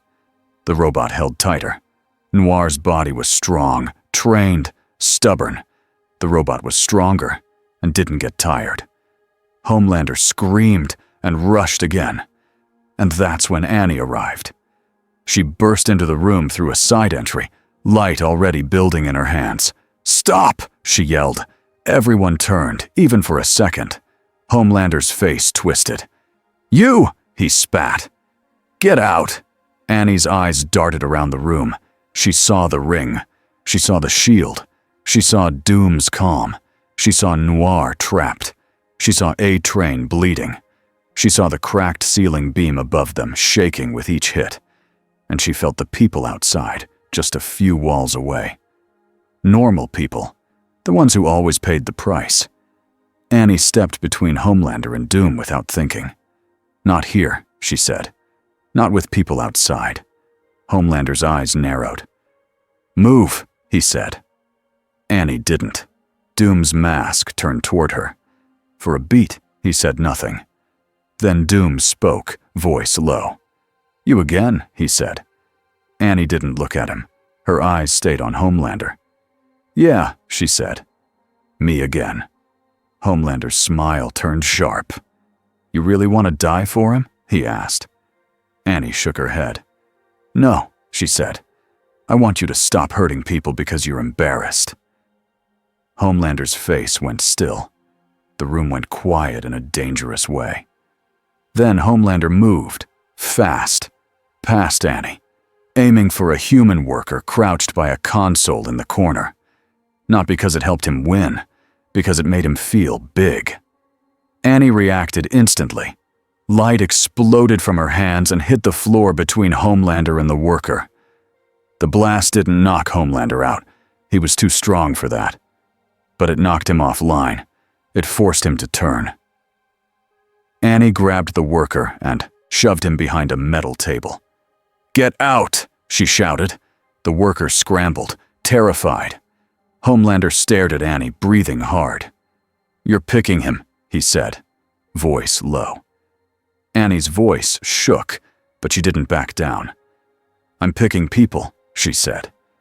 Doom watched that line land. He didn't soften, but something in his posture shifted, like he had just confirmed a fact. Outside, the street shook again. A window blew out from the fortress, spraying glass onto the road. Huey yelped and ducked. MM dragged a woman and her child into a doorway. Butcher stared at the building, eyes narrowed. "Come on," he muttered. "Come on, metal man. Show me what you are." Frenchie looked at him. "This is not a game," he snapped. Butcher didn't look away. "It's always a game," he said. "Just depends who's winning." Inside, Doom raised both hands. The air hummed. A wide shield expanded, covering not just the ring, but the room. The ceiling cracks stopped spreading, held in place like the building itself was being told to behave. Annie looked up, surprised. Homelander noticed it too. "You think you're saving them?" Homelander snarled. "You think you're better?" Doom's voice cut through. "Yes," he said simply. Homelander screamed and hit the shield again, trying to break it with raw force. The shield held. But Doom didn't pretend this was easy. The shield flexed under the hits. The floor vibrated. Doom's armor lights flared brighter as he fed more power into it. Doom stepped forward, closing distance. He didn't run. He didn't rush. He moved like someone who already decided the ending. "Look at you," Doom said, calm and cutting. "All power, no control." Homelander's eyes burned. I don't need control, he growled. I'm me. Doom's voice dropped lower. You are a weapon that never learned to aim, he said. Homelander lunged again. This time, Doom did not only block. He redirected. Doom drew a tight circle in the air with one finger. Green symbols flashed and vanished. Homelander's body suddenly jerked sideways, like gravity grabbed him by the shoulder and yanked. Homelander slammed into the wall, not because he was weaker, but because the battlefield betrayed him. Homelander roared and forced himself upright. Doom pointed at him. A compact barrier snapped into place around Homelander's arms and chest again, tighter than before. Homelander pushed. The barrier bent. His muscles shook with effort. He was strong enough to break it. But it took a second. That second was humiliation. Doom stepped closer and spoke, voice quiet but clear. I will not kill you, Doom said. Killing you would make you a martyr for fools. Homelander's eyes widened with rage. Doom continued. I will do something worse, he said. I will make you understood. The barrier released. Homelander exploded forward, swinging wild. Doom's shield caught the hit. Doom's other. Hand fired a focused blast into Homelander's abdomen. Homelander flew back, crashed into a console, sparks bursting. A-Train stared, breathing hard, fear on his face he couldn't hide. Noir struggled against the Doombot's grip, but the robot held him like a vice. Annie watched, stunned. Doom wasn't trying to win like a soup on a stage. He was trying to teach a lesson. Homelander lifted into the air, shaking, eyes blazing. Fine, he screamed. You want a lesson? He aimed his heat vision not at Doom, at the ring machine. If he couldn't break Doom, he would break what Doom cared about. Annie shouted, No! Doom moved instantly. His shield snapped around the ring again, thicker, brighter. The heat vision hit it and spread across the surface like fire across glass. The shield held, but the strain was visible now. The glow pulsed. The air crackled. Doom's voice tightened for the first time. Not fear, but focus. You will not, he said. Homelander kept blasting, stubborn as a child refusing to stop. Doom raised his free hand, and the room went heavy again. Not just under Homelander, under everyone. A-Train stumbled, knees bending. Annie felt her arms get heavier. Even the Doombots pressed into the floor slightly. Homelander's heat vision wavered. Doom spoke one word. Down. The gravity effect intensified just for Homelander, like the world had decided he weighed 10 times more. Homelander slammed into the floor on his knees, still fighting it, still trying to rise. His eyes burned with rage and shock. He could lift tanks, he could fly through storms, and right now, he was pinned like a bug under a thumb. Doom stepped close enough that Homelander could see his own reflection in Doom's mask. This, Doom said softly, is what it feels like to meet an equal mind. Homelander's teeth clenched so hard it looked like they might crack. Then the pressure eased, not because Doom had to, because Doom chose to. Homelander shot upward instantly, gasping like he'd been underwater. He didn't attack right away. He hovered, trembling with rage. He looked around. No cameras, no crowd, no cheers. Only witnesses who saw him on his knees. That was unbearable. Homelander's eyes flicked to A-Train and Noir, like he wanted to punish them for seeing. Annie stepped forward again, voice sharp. Don't, she said. Homelander stared at her. Then he stared at Doom, and for 1 second, the truth showed on his face. Not fear of death, fear of being smaller. He spat. This isn't over. Doom's voice was calm. You are correct, he said. It is not. Homelander shot through the corridor like a missile, ripping through 2 Doombots on the way out. A-Train hesitated, then bolted after him, half running, half limping. Noir tore free when the Doombot loosened its grip to respond to the escape. Noir backed away, eyes locked on Doom, then vanished into shadow. The room fell quiet, except for machines humming and distant sirens outside. Annie breathed hard, shoulders shaking. Doom turned to her. "You protect the weak," Doom said. Annie swallowed. "Someone has to," she said. Doom's mask tilted. "And yet you serve thieves," he said. Annie's face tightened. "I'm trying to change it from inside," she said, like she needed to believe it. Doom stared at her. Then he turned away, cloak moving like a curtain closing. "Leave," Doom said, "before I decide you are part of the rot." Annie didn't want to leave like that, but she knew she couldn't fight him. Not here. Not now. She backed toward the exit, eyes still on Doom. As she reached the doorway, Doom spoke again, almost like a warning. "And tell your people," Doom said, "that the era of false gods is ending." Annie slipped out into the night. Outside, she saw the street filled with frightened neighbors peeking from doors. She saw the boys moving people away, shouting, guiding, saving. And she realized something cold and clear. Doom wasn't just fighting Homelander. He was taking the whole world's steering wheel, whether anyone liked it or not. Butcher watched Annie emerge from the building. He stared like he couldn't decide if he hated her or respected her. Huey ran to her first. "Are you okay?" he asked, breathless. Annie nodded, still shaken. "He let me go," she said. MM's eyes narrowed. "He let you," he repeated. Annie looked at them. "He could have killed all of us," she said. "He didn't." Butcher's mouth twisted. "Don't start thinking that makes him good," he said. Annie met his gaze. "I'm not," she said. "I'm saying he's not random." Butcher looked back at the fortress, at the quiet green glow behind sealed windows. "Yeah," he said softly. "That's what scares me." Across the sky, far above, a shadow passed fast. Homelander fleeing, not retreating for strategy. Fleeing because staying meant being seen as weak. Butcher watched that too, and his smile was thin. "Now the world knows," he murmured. "He can bleed." Huey looked at him. "That doesn't make it better," Huey said. Butcher didn't answer.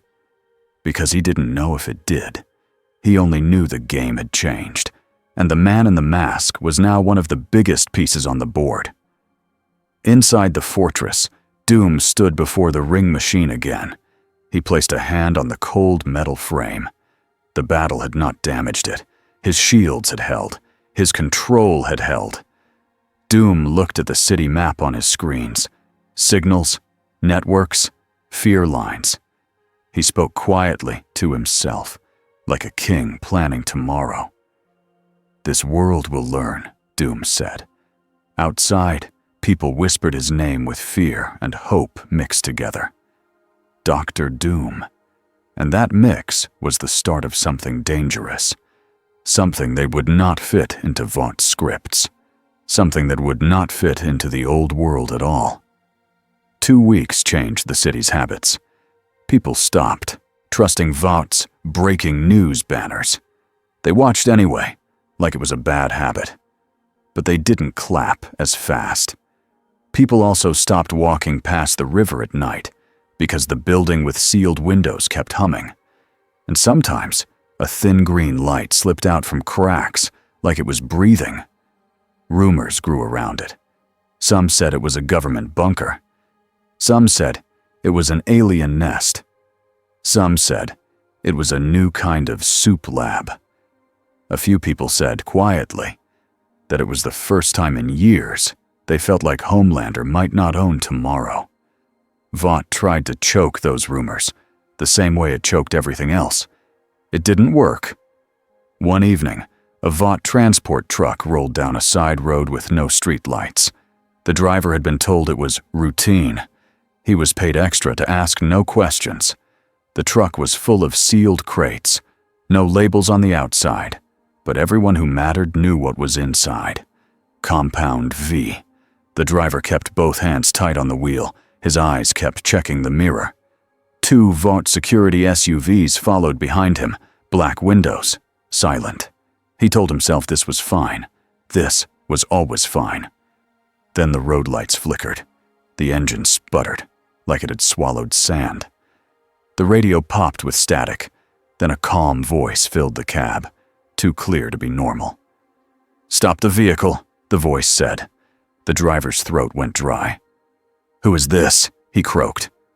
"Stop," the voice repeated, patient, like it was talking to a slow child. The driver slammed the brakes. The convoy behind him stopped too, tires squealing softly. The air outside turned still. Then something clanked on the roof of the truck. Heavy, controlled, like a person walking with purpose. The driver stared at the windshield. His hand shook so hard the steering wheel rattled. A line of green light sliced across the metal door seam. The back doors didn't explode. They unlocked. They swung open like someone simply asked them to. The driver heard footsteps on the ground behind the truck. Slow. Even. A guard stepped out of an SUV and raised his rifle. His voice cracked. "Show yourself!" A tall, armored figure stepped into the road lights like he had always been there. Cloak hanging, mask reflecting nothing, calm as stone. The guard fired without thinking. The bullets hit an invisible wall and dropped. The guard froze. The armored figure didn't even look at the bullets. He looked at the guard. "You are wasting ammunition," he said. The guard's jaw trembled. "What do you want?" The armored figure's voice stayed flat. "Your cargo," he said. The guard swallowed. "This is Vought property." The armored figure took one step closer. "Nothing you steal is property," he said. The driver heard another sound. Metal feet. More than one. Doombot stepped out of the shadows behind the armored man, moving in sync, carrying tools and containment cases. The guard backed up, trying to stay brave. "If you take that, they'll come," he warned. "Homelander will come." The armored figure paused. Then, as if correcting a child's math, he said, "Let him." The guard's face twisted. "Who the hell are you?" The armored man turned his mask slightly. "It is not, 'Who the hell,'" he said. "And it is not, 'Sir.'" The guard blinked, confused by the correction. The armored man's voice sharpened. "You will address me properly," he said. "Dr. Doom." The driver squeezed his eyes shut. Behind him, the crates lifted off the truck, one by one, without hands touching them. They floated into the Doombot's cases with clean precision. No panic, no chaos, just removal. Dr. Doom didn't attack the driver, didn't burn the trucks, didn't kill the guards. He simply took what he wanted. Then he left a small metal disc on the road, like a coin. A Doombot pointed at it as if giving instructions. "Deliver that to Mr. Edgar," the Doombot said. "If he cannot read it, he is unworthy of his position." Then the armored figure and his machines vanished into the dark. When the radio finally worked again, the driver couldn't stop repeating the same words, like saying them might make them less real. "He took it," the driver whispered. "He took it like it was nothing." Stan Edgar received the metal disc at midnight. He didn't call security. He didn't call Homelander. He sat at his desk, alone, and placed the disc on a reader. A message appeared in clean, simple text. "Your product is crude. Your control is weaker. Cease shipments. Cease experiments. If you disobey, I will dismantle you publicly." Dr. Doom, Edgar read it twice. Then he leaned back, hands folded, and exhaled through his nose. Not fear. Calculation. His assistant hovered in the doorway, pale. "Sir," she whispered. "Homelander is asking where the missing V is." Edgar didn't look up. "Tell him," Edgar said, "that tantrums do not solve supply chains." The assistant hesitated. "He'll—" Edgar cut her off, calm and final. "Tell him," he repeated. When she left, Edgar stared at the city lights beyond the window. Doom wasn't acting like a soup. Doom was acting like a rival power. That meant this was no longer a PR problem. It was a government problem. Edgar picked up his phone. "Get me Victoria Newman," he said. Victoria Newman met Stan Edgar in a private room that smelled like polished wood and money. No cameras, no staff. 2 cups of coffee on the table that neither of them touched. Newman wore her public smile even here. Edgar didn't bother. He slid a folder across the table. Newman opened it. Inside were printed screenshots of Doom's broadcast clips, slowed frames of the shield, and a list of incidents like missing shipments and disappearing black market dealers. Newman flipped through it slowly. "So," she said, voice soft, "your company has lost control." Edgar didn't react to the insult. "My company," he said, "is adapting." Newman's eyes stayed polite. "And what do you want from me?" Edgar tapped the folder with one finger. "Emergency authority," he said. "A legal framework to respond. A task force. A label." Newman tilted her head. "A label?" Edgar's voice stayed even. "Terrorist, foreign hostile, superhuman aggressor. Pick a word that fits," he said. "Words shape permission." Newman set the folder down. "And if I do this," she said, "Vought becomes the hero again." Edgar nodded once. "Vought becomes necessary," he corrected. Newman's smile tightened slightly. "You're asking me to help you keep your throne." Edgar looked at her for a long beat. Then he said, "I'm asking you to help keep the country from panicking." Newman almost laughed. She didn't. She leaned forward. "If the country panics," she said quietly, "people will beg for control." Edgar's eyes stayed on hers. "Yes," he said. Newman's smile returned, smooth. "Fine," she said. "We'll talk about a response plan." She closed the folder, but in her mind, she saw Doom's face on every screen, and she understood the danger in a way Edgar didn't. Doom didn't want permission. He wanted inevitability.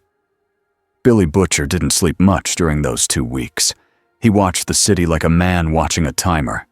Each day brought new whispers, new leaks, new cracks in Vogt's armor. People argued in bars about whether Doom was a villain or a savior. Butcher hated both options, because villains didn't fix things, and saviors always asked for something back. In the safe house, MM taped maps to the wall and tried to build order out of panic. Huey scrolled through forums and looked sick. Frenchie built signal scramblers and muttered about tech magic with a mix of fear and joy. Kimiko watched the doors and windows like she expected the whole world to break in. One night, the power in the safe house blinked. Then the light steadied again. A small green dot glowed on the kitchen table. Huey yelped and jumped back. Butcher grabbed his gun. The green dot unfolded like a metal flower, opening into a tiny projector. A flat voice filled the room. "Billy Butcher," it said. "You are requested." MM's eyes narrowed. "Requested by who?" The voice answered instantly. "Dr. Doom." Butcher's grin was sharp, like a blade. "Course it is," he muttered. Huey stared. "He found us," he whispered. Butcher stepped closer to the projector.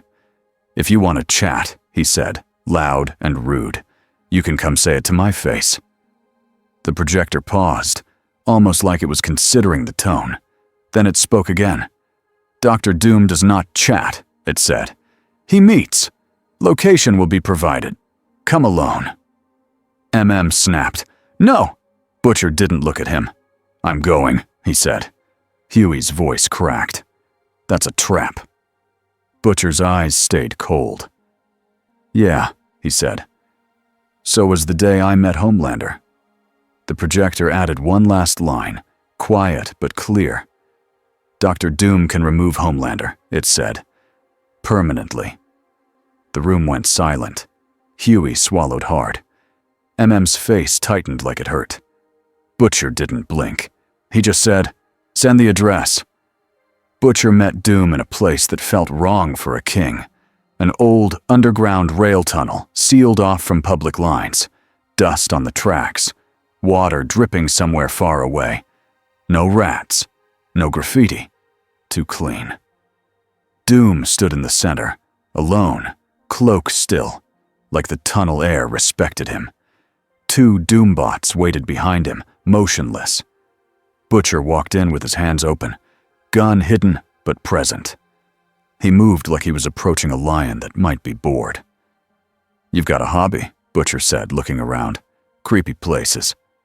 Doom's mask turned slightly. "I chose privacy," Doom said. "Not your comfort." Butcher snorted. "Sure." "So, you wanted me." Doom didn't waste time. "You want Homelander dead," Doom said. Butcher's grin twitched. "Do I?" he asked. Doom's voice stayed flat. "Do not pretend," he said. Butcher shrugged. "All right," he said. "I want him gone. Same difference." Doom lifted one hand. A hologram formed in the air between them. It showed Homelander's face, then lines of data, then a map of Vault Tower, then a list of flight patterns and private rooms. Doom's voice was calm, like he was reading a menu. "I can isolate him," Doom said. "I can contain him. I can end him." Butcher's eyes narrowed. "And what do you want?" Doom's mask stayed on him. "I want you to stop interfering," Doom said. "You are small. You are loud. You create noise." Butcher laughed once. "Noise is how you scare rats out," he said. Doom's tone sharpened. "I'm not hunting rats," Doom said. "I'm correcting a world." Butcher took a step closer. "And there it is," he said. "You're not here to save anyone. You're here to be in charge." Doom's voice didn't rise. "Yes," he said. "Because the current rulers are unfit." Butcher's eyes stayed hard. "And when you're done," he said, "what happens to people like me?" Doom answered without hesitation. "If you obey the law," Doom said, "you live." Butcher's grin turned ugly. "Your law." Doom didn't deny it. Then Doom did something that surprised Butcher. He offered a second hologram, a medical scan, a body. Butcher's body. Butcher felt his gut tighten. Doom spoke like a doctor giving results. "You are dying," Doom said. "Your choices have costs." Butcher's jaw clenched. "You don't know a bloody thing about me." Doom's voice stayed calm. "I know biology," he said. "I know decay. I know time." He lowered the hologram and stepped closer, cloak barely moving. "I can extend your life," Doom said. "I can give you the strength to finish your war." Butcher's eyes narrowed into slits. "And the price?" he asked. Doom's answer was simple. "Loyalty," Doom said. Butcher stared at the mask for a long beat. Then he laughed, low and bitter. "Mate," he said, "I don't do loyalty, I do results." Doom's voice sharpened. "Then you will die with your hate," Doom said, "and achieve little." Butcher's smile vanished. "Maybe," he said, "but at least I'll die me." Doom stood still.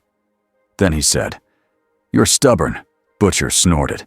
"Yeah, and you're a control freak in a tin can." Doom's head snapped. "It is Dr. Doom," he corrected instantly. Even in the tunnel, the running gag survived. Butcher held up a hand. "Right. Dr. Doom, sorry.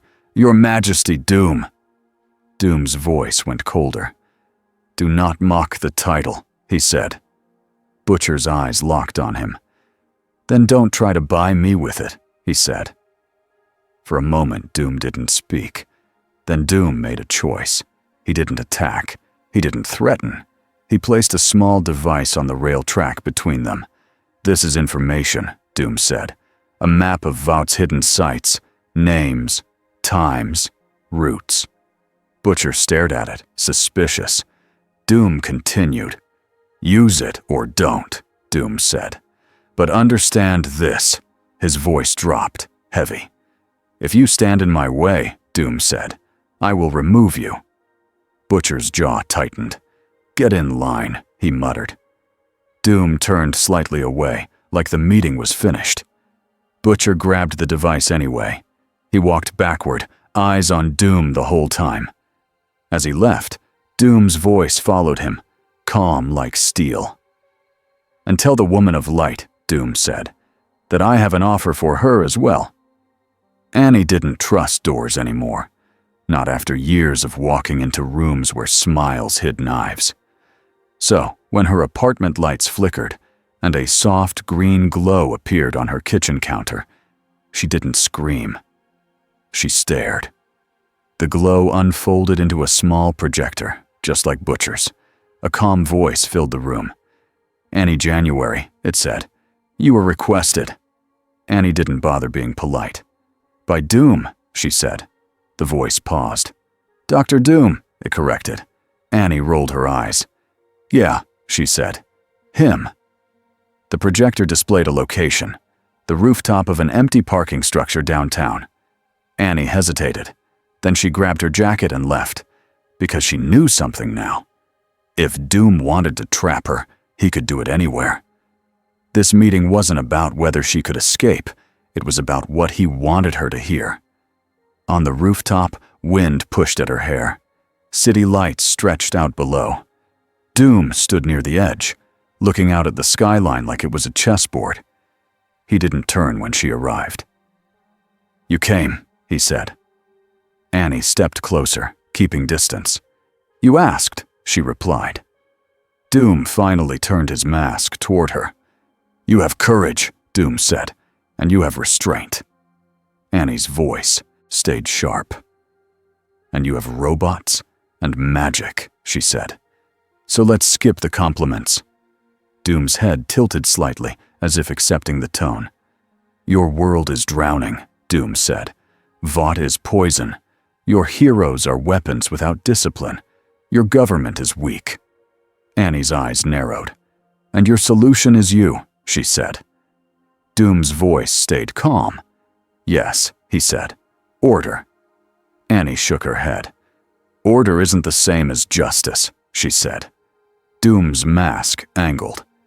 "Justice is a word used by those who cannot enforce anything," he said. "Order creates safety." Annie's hands tightened into fists. "Safety for who?" she asked. Doom didn't hesitate. "For the innocent," he said. "For the powerless. For those crushed by the current system." Annie stared at him. "And what about freedom?" she asked. Doom's voice went colder. "Freedom without truth is a lie," he said. Annie stepped closer, anger warming her chest. "You're not here to free people," she said. "You're here to control them." Doom didn't deny it. "I control storms," Doom said. "I control machines. I control nations. Control is not evil. It is necessary." Annie's eyes flashed. "People aren't machines," she said. Doom held her gaze. "People can be guided," he said. "They can be protected from their own weakness." Annie shook her head. "That's the same excuse Homelander uses," she said. The air tightened. Doom's voice sharpened. "Do not compare me to that creature," he said. Annie didn't flinch. "Then don't sound like him," she said. For a beat, Doom was silent. Then he spoke, slower. "I will remove Vought," Doom said. "I will break the false god. I can do it cleanly, quickly. Fewer deaths than your slow war." Annie swallowed. Part of her wanted to believe that. Then she pictured Doom's voice filling every screen forever. She forced the words out.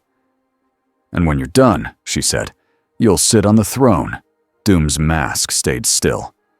"Yes," he said. Annie exhaled. Bitter. "So, that's your offer," she said.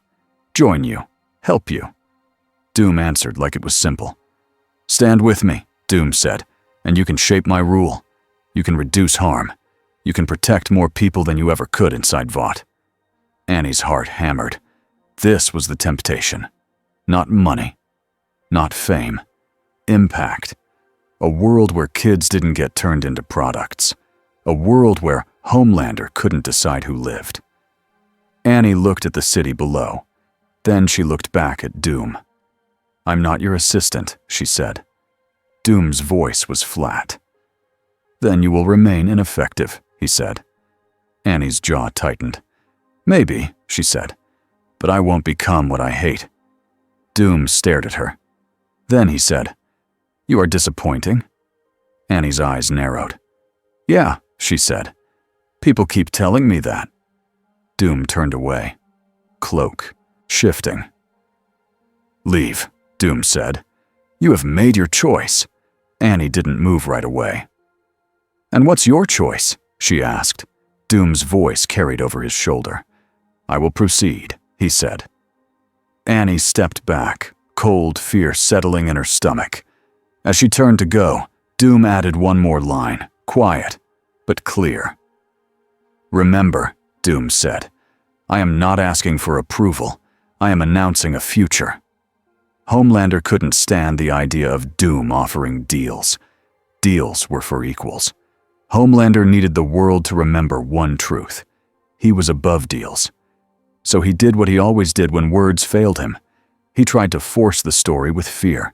He picked a crowded place, a live broadcast, a charity event in a downtown square, full of cameras and smiling donors, and kids holding little flags. Homelander floated above the stage with his perfect grin and his perfect cape. Vought's anchor spoke into a mic. "We're here to show that America is strong," she said. "We are united." Every screen in the square flickered. For 1 second, the anchor froze. Then green light surged across the giant display. Dr. Doom's masked face filled it, close and sharp. The crowd gasped. Homelander's smile twitched. Doom's voice rolled out of speakers, calm and clean. "Citizens," he said, "your false gods are afraid." Homelander snapped, loud enough for the mics to catch. "Shut it off!" The screens didn't shut off. Doom continued. "Vought created its heroes with stolen blood and hidden cages," Doom said. "I will show you." A live feed replaced Doom's face. A Vought lab. Not a blurry clip, not an old leak. Live. A terrified scientist stared at the camera as if it was a gun pointed at his soul. Behind him, a row of small rooms. Children inside. Some crying, some quiet. All watched. The crowd's joy turned into a sick silence. Homelander's jaw clenched. The anchor stammered, This is fake." Doom's voice cut in. "If it is fake," he said, "then send your heroes to rescue them." Homelander's eyes flashed red. He realized what Doom was doing. Doom wasn't punching him. Doom was stealing his meaning. If Homelander attacked now, he would look like a monster attacking truth. If he did nothing, he would look powerless. The crowd started to shout. "Is that real? Vought did that. What the hell?" Homelander hovered there, breathing hard, eyes blazing. Then he smiled. And that smile was the worst kind, because it meant he chose cruelty. He aimed his heat vision toward the giant screen. If he couldn't control the truth, he would burn it. Before the beam fired, a dome of invisible force snapped into place over the screen and stage.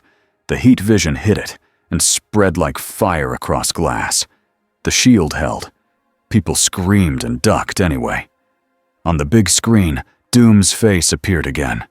He looked down at Homelander like a teacher looking at a failing student. "You see?" Doom said, calm. "He would rather blind you than let you see." Homelander roared and shot forward, ramming the shield with his whole body. The air boomed.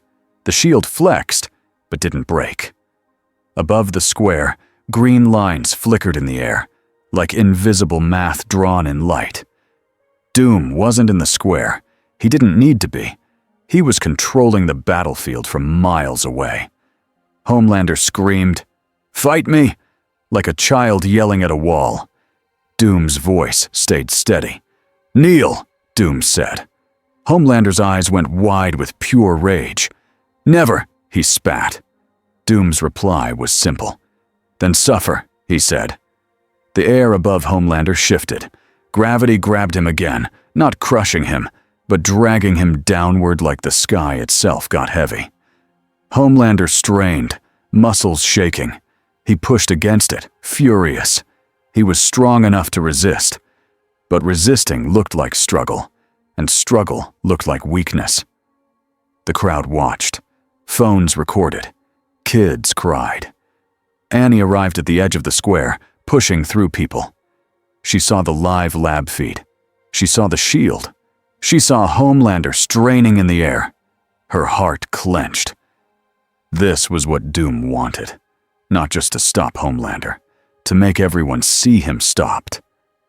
Annie raised her hands and sent light upward, not at Homelander, but at the frightened crowd, pushing away falling debris when a stage light snapped loose. MM and Huey were there too, pulling people out of the densest area, shouting, guiding, saving whoever froze. Butcher stood farther back, eyes on the sky, jaw tight. He hated Homelander. He hated Doom's control. And he hated that Doom was right about one thing. Truth changed people faster than bullets. On the big screen, Doom spoke again, voice calm like a verdict. "Vought's age ends," Doom said, "not with chaos, with exposure." He listed names. Not many. Not yet. Just enough. A senator, a lab director, a security chief, a pastor paid to bless Vought on Sundays. The crowd gasped with each name. The anchor tried to speak. Doom muted her with a single cut of signal. Then Doom's face filled the screen one last time. "And you," Doom said, eyes fixed on Homelander through the camera. "You will not be worshipped today." Homelander forced himself upright against the gravity pull with a roar that shook windows. He broke the effect, not because Doom couldn't hold him, but because Homelander's raw power was real and stubborn. He shot upward, furious, and then he did the only thing he could do to protect his ego. He fled. Not straight up like a hero leaving the scene. Sideways, fast, like a man escaping a room where everyone saw him stumble. The moment he was gone, the pressure in the air eased. The shield over the stage faded. People didn't cheer. They didn't clap. They just stared at the screen, at the lab, at the truth they could not unsee. The broadcast cut. The screens went black. For a second, the square held a silence, so deep it felt like the whole city was holding its breath. Then voices rose, angry voices, crying voices, questions with no easy answers. Annie stood among them, shaking, looking up at the empty sky. She understood the new world now. Vought was bleeding. Homelander was unraveling, and Doom was choosing the rules. That night, Stan Edgar sat in his office and watched the country tilt. Protests formed outside Vought buildings. Police lines went up. Congress called emergency sessions. Donors demanded assurance. Stock numbers dropped like stones. Edgar listened to reports without raising his voice. Then his phone buzzed with one message from a secure line. A location, a time, no greeting, no signature. Edgar stared at it for a long moment. He didn't go. Not because he was afraid, because he understood something. This wasn't negotiation. It was summons. And Stan Edgar did not accept being summoned. He deleted the message and picked up another phone. "Accelerate the emergency powers package," he said, "and move the contingency assets." His assistant hesitated. "Which ones?" Edgar's eyes narrowed slightly. "The ones we never wanted to admit existed," he said. In his fortress, Doom stood in front of a wall of screens, showing live reactions. Protests, police, government meetings, Vought anchors sweating. He watched it like a scientist watching a reaction in a tube. A Doombot approached and spoke in its flat voice. "Public sentiment divided," it reported. 37% perceived Dr. Doom as protector. 44% perceived Dr. Doom as threat, remaining uncertain. Doom didn't move. "They will adjust," he said. Another Doombot stepped in. "Homelander has retreated to Vote Tower," it reported. "Elevated aggression, unstable behavior." Doom's mask tilted slightly. "Good," Doom said. He raised one hand. Another screen turned on, showing the ring machine behind him, larger now, more complete. Power lines fed into it. Symbols were etched deeper. The air around it shimmered faintly, like a door learning how to exist. Doom stood still, then spoke, not to the robots, but to the room itself. "This world has lived under hidden kings," Doom said. "Now it will live under open law." A Doombot paused. "Define law," it said. Doom's voice was simple. "No more labs," he said. "No more child cages. No more staged rescues. No more worship built on fear." He turned his mask toward the camera feed of a burning Vought banner. "And if they resist," Doom added, "they will be corrected." He didn't smile. He didn't need to. Because for the first time in this world, the strongest thing in the sky wasn't a cape, it was a plan. In the safe house, the boys watched the city burn on screens. Huey's hands shook as he scrolled through footage of the lab feed. "Those kids," he whispered. "They were real." MM's voice was low. "Yeah," he said. "Real." Butcher sat in a chair with the small device Doom gave him on the table. He stared at it like it was a snake and a key at the same time. Frenchie broke the silence. "He is destroying Vote," he said. "In days. This is what we wanted." Butcher snapped. "We wanted Vote dead," he said. "Not replaced." Huey looked up. "What do we do?" he asked. MM answered first. "We protect people," he said. "Same as always." Butcher stared at the device again. "And we watch the new king," he muttered. "Because kings always want more." Kimiko made a small sound and pointed toward the window, then made a cutting motion with her hand. Butcher nodded slowly. "Yeah," he said quietly. "If Doom starts building cages of his own, we cut the chain." Huey swallowed. "How?" he asked. Butcher's smile was thin. "Same way we always do," he said. "We find the weak point." He tapped the device. "And we pray," he added, "that even a genius in a mask has one." Later, alone in a quiet corridor of Vought Tower, Homelander stood in front of a mirror. He stared at his own face like he didn't trust it anymore. He lifted a hand and touched his cheek. Slow. He remembered the pull of gravity, the feeling of being pushed down. Not pain, humiliation. He smiled at himself, forcing it. The smile looked wrong. Then his eyes flared red, and he blasted the mirror. Glass exploded across the floor. Homelander breathed hard. He turned to the empty hallway and whispered, like a promise made to the dark. "I'll kill him," he said. "I'll rip off that mask. I'll make them watch." And somewhere far away, in a fortress that hummed with green light, Dr. Doom looked at a screen showing Homelander's rage and said, calm as ever. Predictable.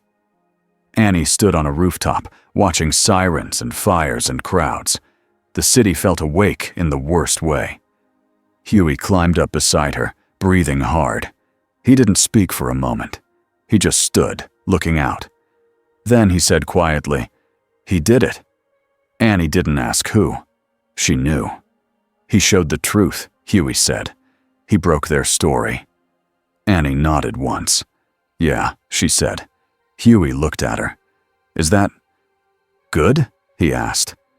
Annie stared at the streets below, people chanting, people crying, people throwing bottles at police shields. "It's real," Annie said. "That's something." Huey swallowed. "And Doom?" he asked. "What now?" Annie's voice turned small for a moment. "Now he wants to be the one who decides," she said. Huey's face tightened. "And can we stop him?" he asked. Annie looked at the green glow far away near the river. "I don't know," she admitted. Then she added, more firmly, "But we can't stop trying." They stood there, two people who wanted a better world, watching a better world try to be born through fire. The next morning, the city woke up to new rules that weren't written on paper. Avut. Black site was found empty, doors melted open, cages broken, evidence left neatly stacked in the center, like an accusation. A corrupt executive tried to flee on a private jet. The jet wouldn't start. Every screen inside displayed a single line: "Return the children. Resign. Confess." A street dealer selling cheap V variants was found tied to a streetlight pole with a note pinned to his jacket. Poison is not commerce. News anchors argued all day about who was doing it, and the answer sat heavy in every silence: Dr. Doom. Some people called it justice. Some called it tyranny. Doom didn't care what they called it, except one thing. When a reporter on live TV said, "Mr. Doom," every screen flickered green for half a second. The reporter froze, eyes wide, then corrected herself quickly. "Dr. Doom," she said. The feed stabilized. Across the city, a few people laughed nervously. It was the smallest joke in the middle of a huge storm. But it spread anyway. Because even fear sometimes needed a release. And doom, somehow, had become part of the daily language. That was how you knew the world had changed. In the fortress, Doom stood alone for a rare moment. No screens, no voices, no intrusions. He removed one glove. His hand underneath was scarred and rough, marks of old battles and older mistakes. He stared at it for a long beat. Then he put the glove back on. Control returned instantly, like armor sealing shut. A Doombot entered quietly. "Report," it said. Doom didn't turn. "Speak," he replied. "Vought influence decreasing," the Doombot said. "Government response increasing. Multiple agencies preparing countermeasures." Doom's voice stayed calm. "They will fail," he said. The Doombot continued. "Homelander unstable. Increased risk of civilian harm." Doom paused at that. Not because he feared Homelander, because Homelander was messy, and Doom disliked mess. Doom spoke slowly. "If he harms civilians to regain worship," Doom said, "then he will be corrected permanently." The Doombot asked, flat and logical, "Define permanently." Doom's answer was simple. "Removed," he said. He walked toward the ring machine. The air around it shimmered more now, a faint tremble in reality, like a door that could open if pushed. Doom placed a hand on the metal frame. He didn't look like a man celebrating. He looked like a man carrying weight he chose to carry. "This world will live," Doom said quietly, "even if it hates me for it." Behind him, the Doombot waited. Doom didn't ask for applause. Kings didn't. He stared into the shimmer and felt something on the other side, far away, like a pressure against glass. A watcher, a listener, another world noticing the noise. Doom's voice dropped to a near whisper. "Let them come," he said. And in the city outside, as protests rose and Vought's golden image cracked, people kept living. They went to work. They checked their phones. They locked their doors at night. They argued in kitchens. They prayed in whispers. And above all of it, a new truth hung in the air, simple and heavy. Homelander was not the only god in the sky anymore. But that didn't mean the sky was safe. Not yet.